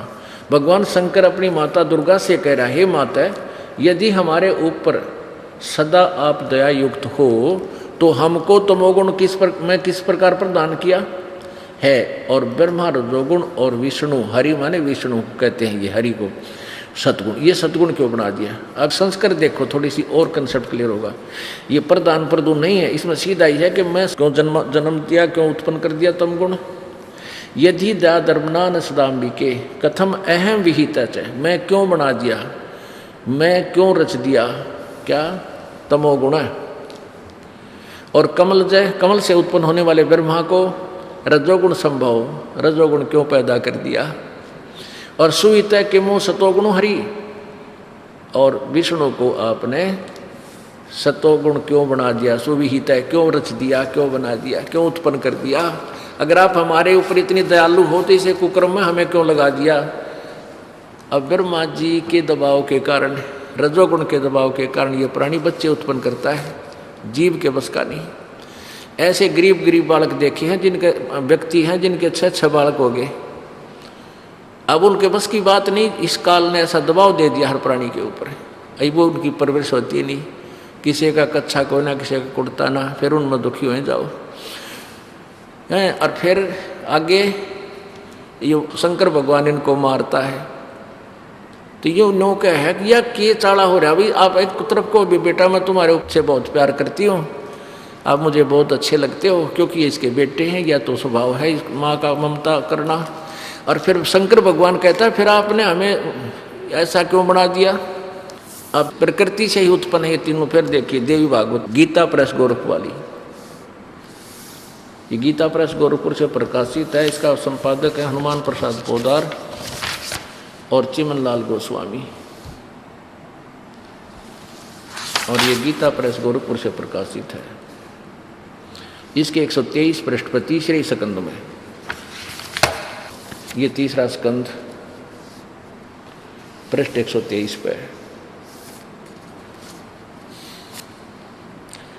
भगवान विष्णु अपनी माता दुर्गा की स्तुति कर रहे हैं, तुम शुद्ध स्वरूपा हो, ये सारा संसार तुम इसे उद्भासित हो रहा है, मैं ब्रह्मा और शंकर हम सभी तुम्हारी कृपा से विद्यमान हैं।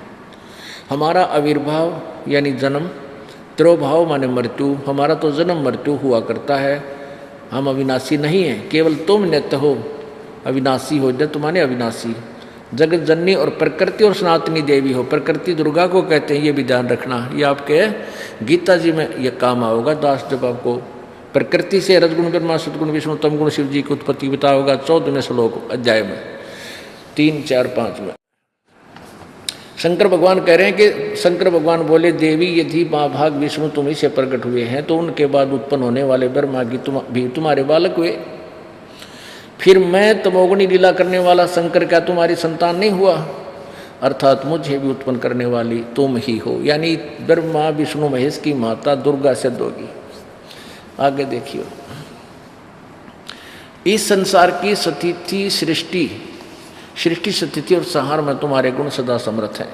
उन्हीं तीनों गुणों से उत्पन्न हम रजगुण ब्रह्मा सदगुण विष्णु तमगुण शिव जी, ब्रह्मा विष्णु एवं शंकर नियमानुसार कार्य में तत्पर रहते हैं। अब ये कंसेप्ट क्लियर हो गया कि रजगुण ब्रह्मा है, सतगुण विष्णु तमगुण शिव जी। इसके बाद अब गीता जी अध्याय नंबर 15 का श्लोक नंबर 3 देखो, आसानी से समझ में आएगा। अध्याय नंबर 15 एवं श्लोक नंबर 3 में आगे है। इस संसार वृक्ष का स्वरूप जैसा कहा है, यहाँ पर 2 में देखो, 2 हम पढ़ रहे हैं। इस संसार वृक्ष की तीनों गुण रूप रजगुण ब्रह्मा सतगुण विष्णु तमगुण शिव जी रूपी ये शाखाएं, ये देखो यह है अधः च ऊर्ध्वम प्रसरता तस्य शाखा गुण प्रवर्धा,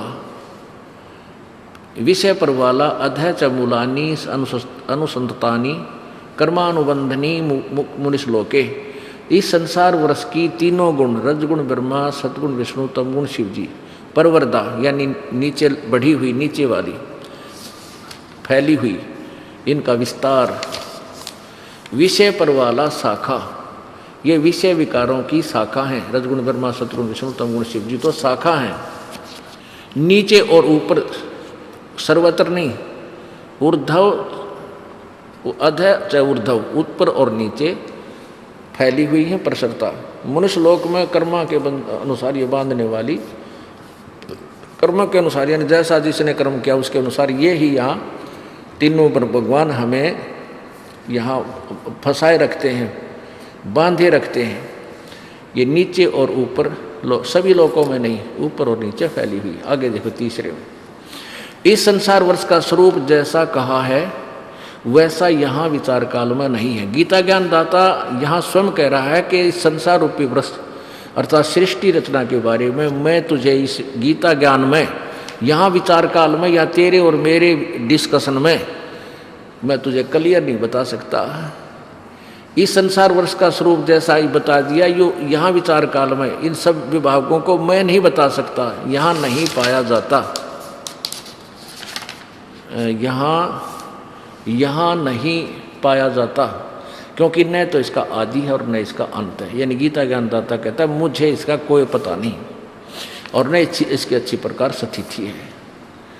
इसलिए इस सुविरुद्ध मूलम, इसलिए इस सुविरुद्ध मूलम अति दृढ़ मूल वाले यानी जो जो परमात्मा का ऊपर लोक है, सतलोक जड़ रूपी हिस्सा है इसका, वो तो अविनाशी है यानी सदा रहने वाला है, अति दृढ़, वो कभी नष्ट नहीं होता। इस अति दृढ़ रूप मूल वाले संसार रूपी पीपल के वृक्ष को यानी सृष्टि रचना के इस उलझे हुए ज्ञान को दृढ़ेन असंशस्त्रेण छित्वा यानी तत्व रूपी दृढ़ यानी अटल, उस मजबूत तत्व वैराग रूप नहीं, तत्व ज्ञान रूपी शस्त्र द्वारा काट के अर्थात इस सुलझा के समझ के उसके पश्चात 15वें अध्याय के 4थे श्लोक में,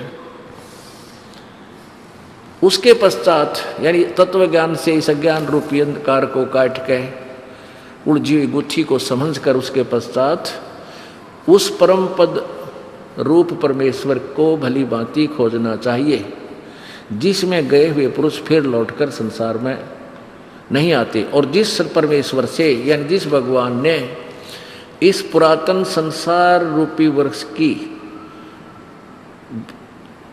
प्रवृत्ति विस्तार को प्राप्त हुई, यानी जिस परमात्मा ने संसार रूपी वृक्ष की रचना की है, यानी ब्रह्मांडों की रचना की है, उसी आदि पुरुष नारायण के मैं शरण हूँ।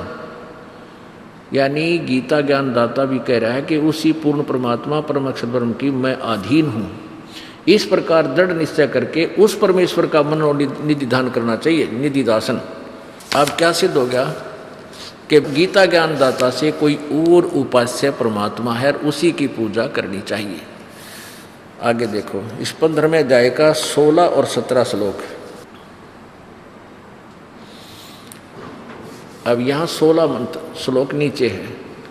अब देखो ये पुरुष माने होता है परमात्मा, पुरुष माने प्रभु। इन्हीं अंग्रेजों के अनुवाद में दिखाता हूँ, जो ये अपने आप में वेदों के ज्ञाता बताए थे और संस्कृत के ज्ञाता, इन्होंने ही अनुवाद कर रखे, उन्हीं के मीनिंग को हम आपके समक्ष प्रकट करते हैं।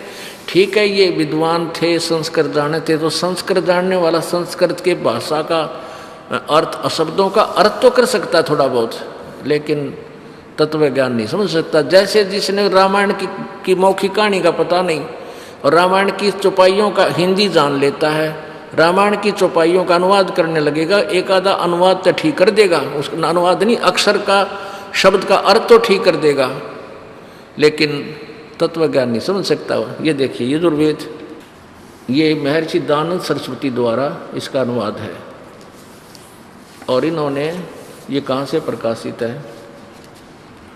सार्वदेशिक कार्य प्रतिनिधि सभा 2/5 महर्षि दयानंद भवन, रामलीला मैदान, नई दिल्ली से प्रकाशित है। ये है आर्य भाष्य, भाषा भाष्य, संपूर्ण 40 अध्याय, महर्षि दयानंद सरस्वती कृत, मुद्रक है Prince offset 1510, Pataudi house, Daryaganj, नई दिल्ली से। बहुत जगह इन पुरुष माने परमात्मा लिखा, यहाँ देखो। और यहाँ पर भी ये प्रमाण है कि वेद में ये 40वां अध्याय है, ये 44वां अध्याय, 44वां अध्याय माने 40वां अध्याय, और इसका 17वां मंत्र है। इसमें 2 भगवान हैं, ब्रह्म और परम अक्षर ब्रह्म के विषय में जानकारी दी गई है। ये देखिएगा इन्हीं के अनुवाद में, यहाँ देखना ये पुरुष शब्द है, पुरुष, और ये ओम खम ब्रह्म असो असौ अहम, ये अहम शब्द है, अहम अलग संधि छेद करते हैं, तो यहाँ इन्होंने अहम शब्द भी लिखा, अहम, ये यहाँ से संधि छेदित है। और ये असौ स माने, इसका स अर्थ क्या, अनुवाद क्या है कि हे मनुष्यों जैसे ज्योत स्वरूपी, ये वेदों को भी ब्रह्म बोल रहा है, जो जिसका ओम नाम है।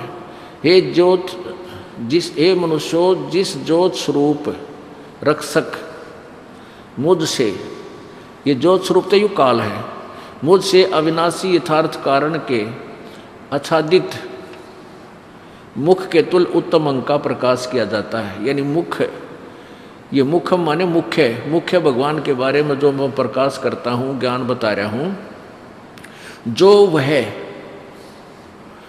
प्राण व सूर्य मंडल में, पुरुष माने पूर्ण परमात्मा, अब पुरुष माने प्रभु होता है, पुरुष माने पूर्ण परमात्मा है, वह प्रोक्ष रूप है, वो तो गुप्त है, ऊपर सूर्य व प्रकाश मंडल, ऊपर आदित्य यानी सूर्य मंडल में, ऊपर तेजों में, लोक में, वो परमात्मा पूर्ण परमात्मा है, वह प्रोक्ष है, वो तो गुप्त है, वो जड़ रूप है, छुपा हुआ, जैसे जमीन में नीचे छुपा है जड़, साफ शब्द दिखाई नहीं देती। विद्वान पुरुष जानते हैं कि नीचे जड़ भी है, वो तो गुप्त है। और अहम ब्रह्म, अहम ब्रह्म, ये अहम, अहम ओम खम ब्रह्म, मैं ब्रह्म हूँ, और ओम आकाश में ऊपर ब्रह्मलोक में रहता हूँ, और मेरा ओम मंत्र है। इसका ये अर्थ है सीधा सा। तो एक तो पुरुष माने परमात्मा होता है, पुरुष माने प्रभु। तो यहाँ 2 पुरुष लिखे हैं। अध्याय नंबर 15 का देखिएगा, श्रीमद् भगवत गीता का। वेद से तो हमने इतना ही लेना है कि वेद भी बता रहे हैं कि 2 परमात्मा हैं, ब्रह्म एक अलग है और पूर्ण परमात्मा ऊपर गुप्त है, वो छुपा हुआ है, जड़ रूप है। अब गीता जी क्या बता रही है अध्याय नंबर 15 का। अब आप ये 16वां श्लोक पढ़ रहे हैं। दिवौ माने दो, इमौ माने इस, पुरुषो माने परमात्मा, लोके माने संसार में। इस संसार में दो प्रकार के परमात्मा हैं, प्रभु हैं, पुरुष हैं, प्रभु हैं, राम हैं। एक क्षर और एक अक्षर, इसको सर पुरुष कहो चाहे अक्षर पुरुष कहो। इस दोनों अक्षरों को हम यहाँ भी लगा सकते हैं। इमौ का इस लोक में दो अक्षर पुरुष, सर पुरुष और अक्षर पुरुष, दो परमात्मा, दो भगवान हैं। और इनके लोकों में सर्वाणी भूतानी, सब प्राणियों के स्थूल शरीर तो नाशवान है और कठुस्थ माने आत्मा, ये अविनाशी कहते। अब यहाँ देखो इनका अनुवाद इन्होंने किया है। इस संसार में नाशवान और अविनाशी भी ये दो प्रकार के पुरुष हैं। अब यहाँ लिखना था तो ऐसे ही समझ ले, दो प्रकार के प्रभु हैं, दो प्रकार के परमात्मा हैं। और इन दोनों के लोकों में संपूर्ण प्राणियों के शरीर नाशवान है और जीवात्मा अविनाशी कही जाती है। अब जीवात्मा तो सही अविनाशी, गधे की भी, कुत्ते की भी, सब की अविनाशी है। लेकिन इस क्षर पुरुष और अक्षर पुरुष, इस क्षर ब्रह्म और अक्षर ब्रह्म या पर ब्रह्म कहो, इस अक्षर ब्रह्म को, ये दोनों नाशवान हैं और इनके सब श्लोकों में प्राणी भी नाशवान है, जीवात्मा सबकी अमर ही है। अब 17वें श्लोक में गीता जी अध्याय नंबर 15 के स्पष्ट किया है कि उत्तम पुरुष है तो अन्य, वो श्रेष्ठ परमात्मा तो कोई और है और वो ये वास्तव अविनाशी है। बस ये अक्षर शब्द है, ये अविनाशी के लिए प्रयोग होता है। अब ये कितना अविनाशी है, ये परब्रह्म, जैसे एक तो ये चीनी का सफ़ेद सा कप होता है पीने का, ये कितना सुंदर है, और इसका अगर हाथ से छूट जाए और पक्के फर्श पर गिर जाए टुकड़े टुकड़े हो जाता है। तो इस इतनी सतीथि तो समझो इस क्षरब्रह्म की, क्षरब्रह्म की, क्षर पुरुष की। और अक्षर पुरुष समझो स्टील का कप, यानी उसकी तुलना में मिट्टी चीनी वाले कप की तुलना में स्टील का कप बहुत चिरस्थायी है, बहुत समय के बाद बहुत लंबे समय तक रहता है, इसलिए इसको अक्षर बोल दिया। तो इतना अंतर है सर्वब्रह्म की और अक्षर ब्रह्म की मृत्यु में। लेकिन स्टील को भी जर लगेगा और वो नष्ट होगा, एक दिन समाप्त हो जाएगा। और तीसरा जो धातु है सोना, उसको कभी वो जर नहीं लगता, वो नष्ट नहीं होता किसी भी कारण से। एक एग्जाम्पल रूप में आपको बता रहे हैं कि उत्तम पुरुष तो अन्य, वो अमर पुरुष परमात्मा तो वो है जो कभी किन्हीं कारणों से भी नष्ट नहीं होता। गीता जी अध्याय नंबर 2 के श्लोक नंबर 12 में गीता ज्ञानदाता ये क्षर ब्रह्म ये खुद कह कि अर्जुन, हम तू और मैं ये राजा लोग पहले भी थे, आगे भी जन्म होगा, और वर्तमान ना सोचे कि अभी जन्म हुआ है। गीता जी अध्याय नंबर 4 के श्लोक नंबर 5 और 9 में स्पष्ट किया कि अर्जुन, तेरे और मेरे बहुत जन्म हो चुके, तू नहीं जानता मैं जानता हूँ, और मेरे जन्म कर्म अलौकिक हैं, दूसरे तरीके से होते हैं। गीता जी अध्याय नंबर 2 के श्लोक नंबर 17 में कहा कि अविनाशी तो उसको जान जिसको मारने में कोई भी सक्षम नहीं है। और अब गीता जी अध्याय नंबर 15 के श्लोक नंबर 17 में कहा कि उत्तम पुरुष है तू अन्य परमात्मा इति उदाहरते। और ये लोक त्रयम् आविश्य विवर्ती अवय ईश्वर है, जो तीनों लोकों में प्रवेश करके सबका धारण पोषण करता है, वो वास्तव में परमात्मा, वो तो कोई इन दोनों से और है, सरपुरुष और अक्षर पुरुष से, सरब्रह्म और अक्षर ब्रह्म से, वो परम अक्षर ब्रह्म है। गीता जी अध्याय नंबर 8 के श्लोक नंबर 3 वाला। अब देखो पवित्र गीता जी अध्याय नंबर 15 का श्लोक नंबर 17। संस्कृत पढ़िए, आप पढ़े लिखे हो, देवनागरी लिपि आप खूब समझते हो। उत्तम पुरुष है तू अन्य परमात्मा इति उदाहरते है, ये लोक त्रयम् आविश्य विवर्ती अवय ईश्वर है। अवय माने अविनाशी। अब देखो अक्षर माने भी अविनाशी है और यहाँ अवय शब्द लिखा, इसको अभी परब्रह्म को भी, अक्षर पुरुष को भी अविनाशी इसलिए कहा गया कि ये चिरस्थायी है। अभी इनकी आयु बताएंगे आपको कैसे चिरस्थायी है। और ये है उत्तम पुरुष तो अन्य परमात्मा इति उदाहरते, ये लोक त्रयम् आविश्य विवर्ती अवय ईश्वर है। वो जो तीनों लोकों में प्रवेश करके सबका धारण पोषण करता है, वो अविनाशी श्रेष्ठ प्रभु है। ईश्वर माने, वैसे तो ईश्वर माने प्रभु और उनमें श्रेष्ठ परमात्मा है। तो यहाँ वो अवय ईश्वर है, वो अविनाशी परमात्मा है, प्रभु श्रेष्ठ है। और वही तीनों लोकों में प्रवेश करके सबका धारण पोषण करता है। जैसे जड़ से खुराक चलती है, जड़ से आहार चलता है और पूरे तने को मिलता है, ये देखिए पूरे पेड़ को मिलता है। उत्तम पुरुषत्व अन्य है, ये देखना अब आएगा। अक्षर पुरुष एक पेड़ है, निरंजन वा की डार और तीनों देवा शाखा है, ये पात्र रूप संसार। ये है जड़। इस जड़ से आहार यानी पूर्ण परमात्मा से ही सबको शक्ति मिलती है। ये परब्रह्म भी भक्ति करता है, तप करता है, जो परमात्मा से शक्ति लेता है, और ये ज्योति निरंजन भी भक्ति करता है, परमात्मा से ही शक्ति प्राप्त होती है। ब्रह्मा विष्णु महेश भी तप करते हैं, साधनाएं करते हैं, वो भी उसी से फिर आगे इनको शक्ति मिलती हुई आती है। और फिर हम यहाँ पर हैं। तो अक्षर पुरुष एक पेड़ है, निरंजन वा की डार, तीनों देवा शाखा है, ये पात्र रूप संसार। ये है वो जड़ पूर्ण परमात्मा जो गुप्त है।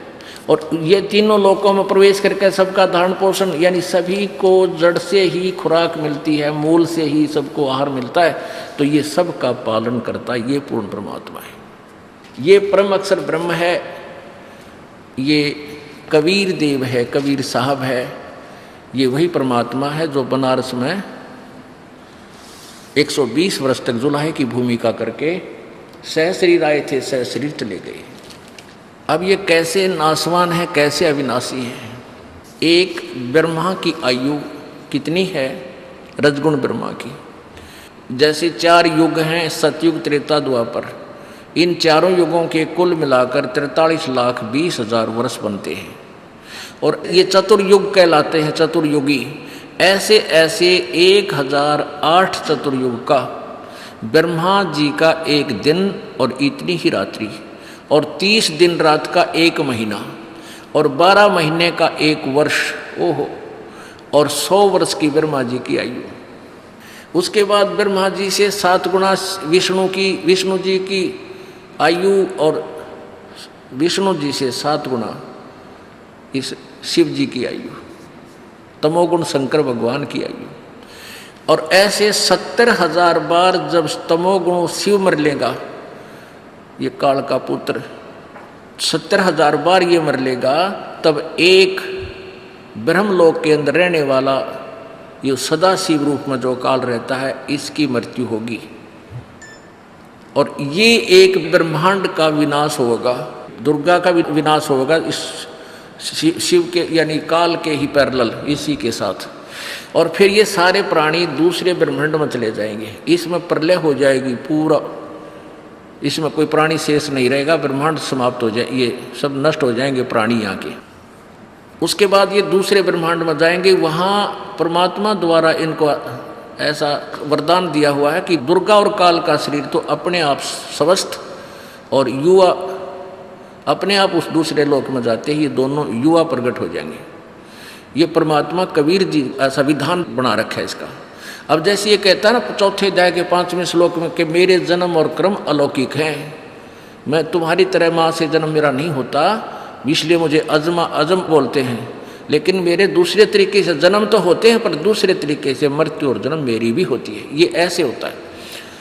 तो ये 70,000 बार से एक त्रिलोकीय शिव मर लेगा, तब एक ब्रह्मलोक में रहने वाले काल ब्रह्म की मृत्यु होगी, और वो एक युग होगा अक्षर पुरुष का, इस पर ब्रह्म का। तो ऐसे 1000 उस प्रकार बने हुए 1000 युग का दिन और इतनी ही रात्रि, ऐसे ही 30 उस प्रकार बने हुए 30 दिन रात का एक महीना, और 12 महीने का एक वर्ष, और 100 वर्ष की उस अक्षर ब्रह्म की आयु, अक्षर पुरुष की आयु, वो भी मरेगा, लेकिन परम अक्षर ब्रह्म की आयु नहीं है, वो कभी नहीं मरता। एती उम्र बुलंद मरेगा अंतरे, क्योंकि सतगुरु लगे न कान न भेंटे वो संतरे। इतनी लंबी उम्र भी होगी तो भी तुम्हारी जन्म मृत्यु रहेगी, तुम किसकी साधना करते हो, क्योंकि तुम्हें सतगुरु लगे ना कान, ना बैठे वो संत रे, जो गीता जी अध्याय नंबर 4 के श्लोक नंबर 34 में जिन संतों के बारे में कहा है। इस कारण से यदि आप इन ब्रह्मा विष्णु महेश ब्रह्म तक की साधना भी करते रहोगे तो हमारी जन्म मृत्यु की ये परंपरा, जन्म मृत्यु का दुख तुम्हारा कभी नष्ट नहीं होगा। इसलिए कहा कि भजन करो उस रब का जो दाता है कुल सब का। तो पुण्यात्माओं, समझे हो तो सिर दर पाओ, बहुर नहीं रे ऐसा दाओ। ये संसार समझदा नाई, कहंदा श्याम दोपहरे नो, और गरीबदास ये वक्त जाते रोगे इस पैरे नो। जो साधनाएं तुम करते हो ये यूजलेस है, ये आपको मोक्षदायक नहीं है। और तुम इन्हीं साधनाओं को श्रेष्ठ मान बैठे हो। ये संसार समझदा नाई, कहंदा श्याम दोपहरे नो, जून का महीना और ये हरियाणा का अक्षेत्र, और शराब पी के कोई पड़ा कुरडियाँ पे गली में, और पसीना पसीना बुरा हाल, कुत्ते चाटे उसने, और उसको कोई कह रहा उठ तुझे ठंड में ले चलता हूँ छाया में, वो क्या कहता है नहीं मौज हो रही है रहने दे, यही ठीक हो। तो हम सभी इतने अज्ञान रूप अंधकार के इस त्रिगुण की माया की इस भांग के नशे को हम इतना पी चुके हैं। कबीर ये माया अटपटी सब गटा नड़ी, और किस किस ने समझाऊं या कुएं भांग पड़ी।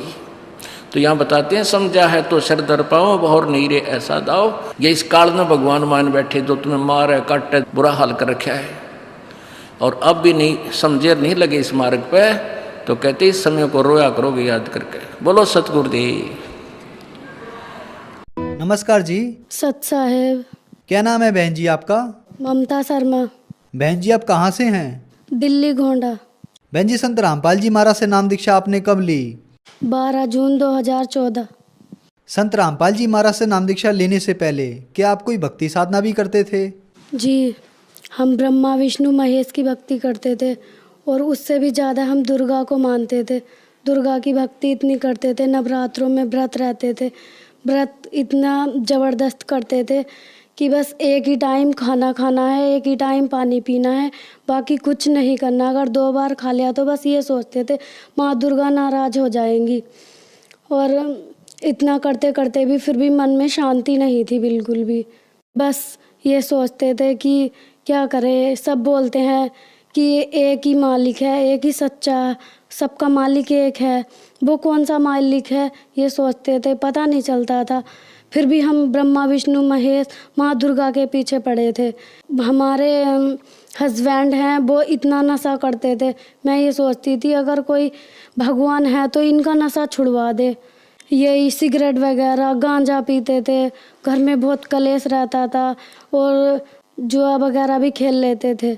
और इतनी बीमार रहती थी मैं, बहुत बीमार रहती थी हर टाइम। कभी कुछ, कभी दांत में दर्द, कभी कान में दर्द, कभी बुखार, कभी कुछ, और भी कुछ नहीं तो बस टाइफाइड हो जाता था जल्दी जल्दी। उस भक्ति से हमें कोई लाभ नहीं मिला, कोई परेशानी हल नहीं हुई हमारी, और बल्कि हानि हानि होती थी हमें। बहन जी आपने बताया कि आप ब्रह्मा विष्णु महेश की भक्ति करती थी, माता दुर्गा की भी भक्ति करती थी। माता दुर्गा में आपका अटूट विश्वास था। इन सब भक्ति साधनाओं से आपको कोई लाभ नहीं मिला, आप बीमार रहने लगी, आपके पति भी नशा करते थे, आपकी आर्थिक स्थिति बहुत ज़्यादा खराब हो गई। तो फिर संत रामपाल जी महाराज की शरण में आप कैसे आईं? संत रामपाल जी महाराज जी की शरण में हम ऐसे आए कि हमारे देवर हैं, उनके दोस्त हैं गिरीश भगत जी। गिरीश भगत जी हैं, वो हमारे घर पे आए, ऐसी परमात्मा की चर्चा कर रहे थे। तो ऐसी हमारे हस्बैंड बोले पता नहीं ये गिरीश तो क्या क्या बोलता रहता है, बस अपने गुरुजी की तारीफ़ करता रहता है, अपने गुरुजी की तारीफ़ करता रहता है। जब देखो तीसरे दिन चल देता है यहाँ, और बस अपने गुरुजी की, संत रामपाल जी महाराज जी की बातें करता रहता है। ऐसा क्या है संत रामपाल जी महाराज में, ऐसा क्या है, हमें नहीं पढ़ना किसी गुरु के चक्कर में।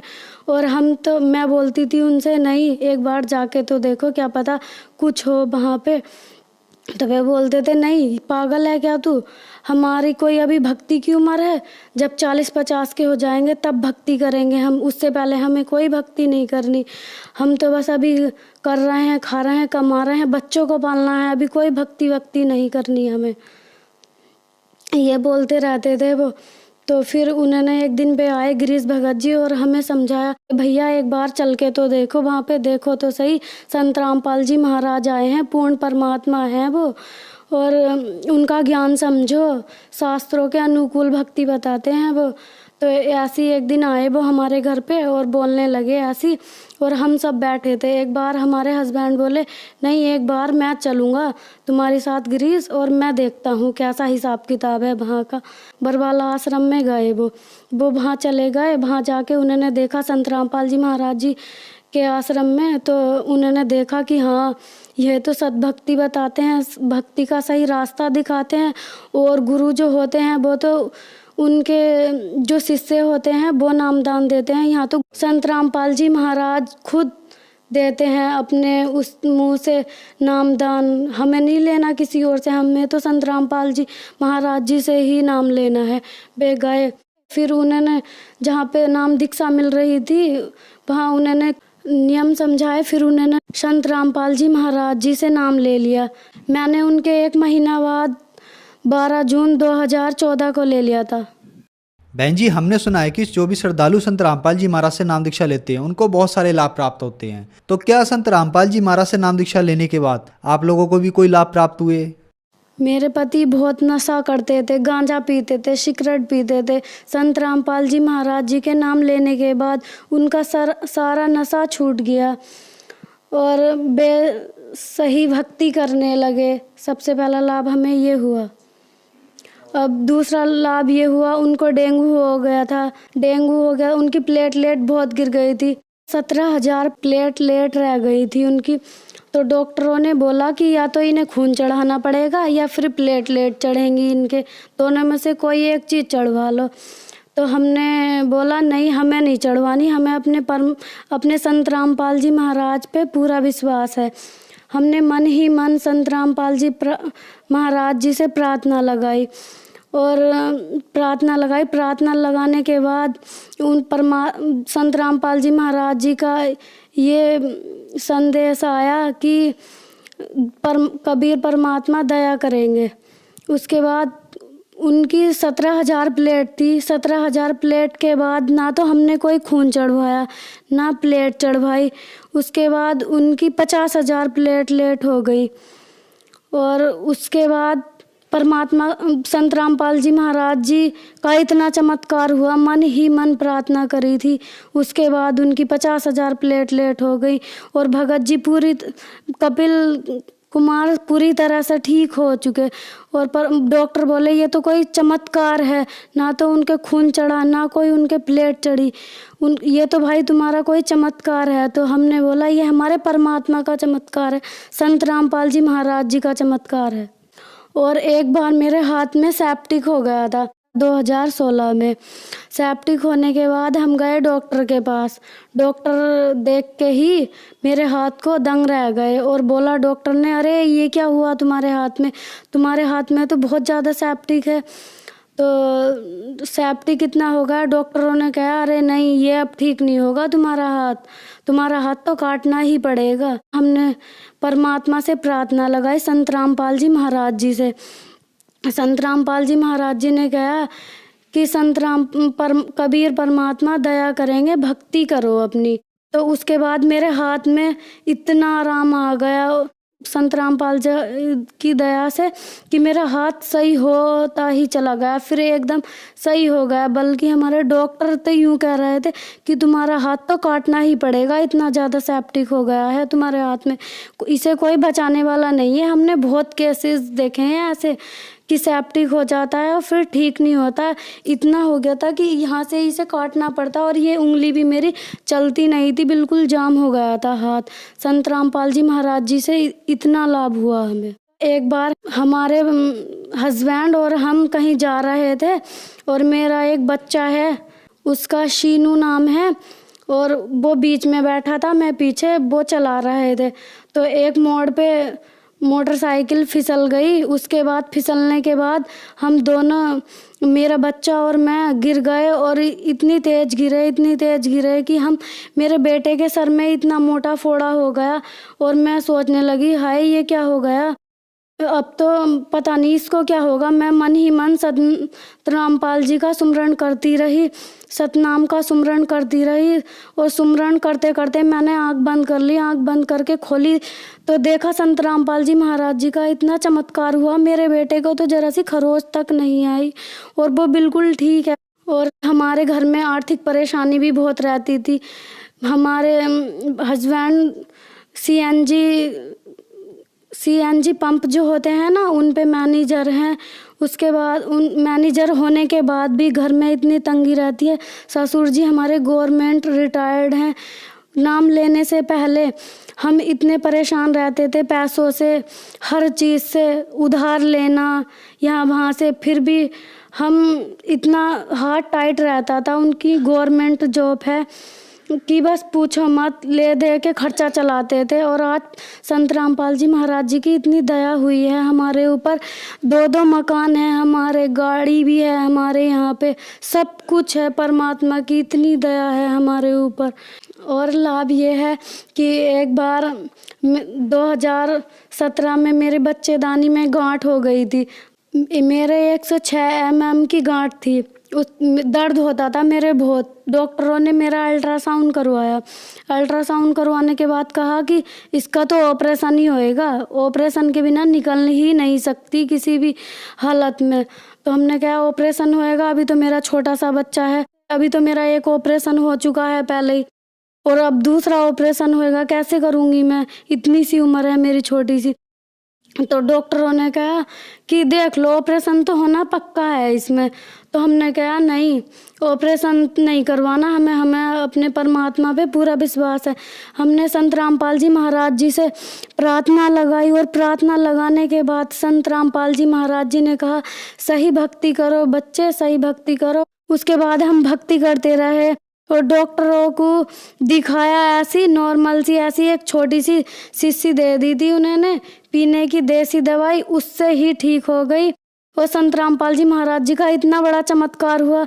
दूसरे डॉक्टरों को दिखाया तो उसने कहा 106 mm की गांठ थी। डॉक्टरों ने कहा ये कैसा चमत्कार है, हम नहीं मान सकते इसे, तुम दोबारा अल्ट्रासाउंड करवाओ। दोबारा अल्ट्रासाउंड करवाया तो उसमें मेरी रिपोर्ट बिल्कुल एकदम नॉर्मल आई। और रिपोर्ट भी ऐसी है, हमारे यहाँ यमुना विहार में बैठते हैं डॉक्टर सोमानी, जो कोई उनकी रिपोर्ट नकार नहीं सकता। और 106 mm की गांठ थी, वो संतरामपाल जी महाराज जी के भक्ति करने से ही बिना ऑपरेशन के 106 mm की गांठ बिल्कुल सही हो गई हमारी। और उसके बाद मेरा दूसरा बेटा भी हुआ, जबकि डॉक्टर यूँ कह रहे थे कि गांठ घुलने के बाद इतना बड़ा चमत्कार है कि बच्चा तो हो ही नहीं सकता। डॉक्टर बार बार पूछ रहे थे हमसे कि तुमने चेक करा है प्रेग्नेंट हो या नहीं। हमने कहा हाँ हमने चेक करा है। फिर डॉक्टर ने अपनी तसल्ली के लिए अपना रिपोर्ट करी, तब कहा अरे ये तो बहुत बड़ा चमत्कार है, ऐसा तो हो ही नहीं सकता, 106 mm की गांठ ऐसे घुल जाए, ऐसा नहीं हो सकता, बिना ऑपरेशन के ठीक हो ही नहीं सकती। तो हमने कहा कि संतरामपाल जी महाराज जी की सच्ची भक्ति करने से तो सब कुछ हो सकता है। जो मुर्दे को जिंदा कर सकते हैं वो एक गांठ को नहीं घोल सकते। गांठ तो बहुत नॉर्मल सी चीज़ है, ये तो सुख ऐसे मिल जाते हैं उनकी भक्ति करने से, संतरामपाल जी महाराज जी की। और मेरा दूसरा बेटा भी हुआ, वो आज 1.5 साल का है, और दोनों बेटे मेरे सही हैं, एकदम स्वस्थ हैं। संतरामपाल जी महाराज जी की कृपा से आज हमारा परिवार बहुत सुखी है। सब हमारी जॉइंट फैमिली है, सब एक दूसरे से मिल के रहते हैं, भक्ति करते हैं और परमात्मा की, संतरामपाल जी महाराज जी की चर्चा करते हैं। बहन जी, संत रामपाल जी महाराज से नाम दीक्षा लेने के बाद आपको बहुत अद्भुत चमत्कार हुए, तो जो श्रद्धालु आज आपको देख रहे हैं, आप उन्हें क्या संदेश देना चाहेंगी? संदेश तो क्या, बस मैं अपने भाई बहनों से प्रार्थना करना चाहूँगी कि वो संतरामपाल जी महाराज जी का ज्ञान समझें और उनसे नाम दीक्षा लें और अपना मोक्ष कराएं। धन्यवाद जी। सत साहिब। बोलो सतगुरुदेव की जय हो।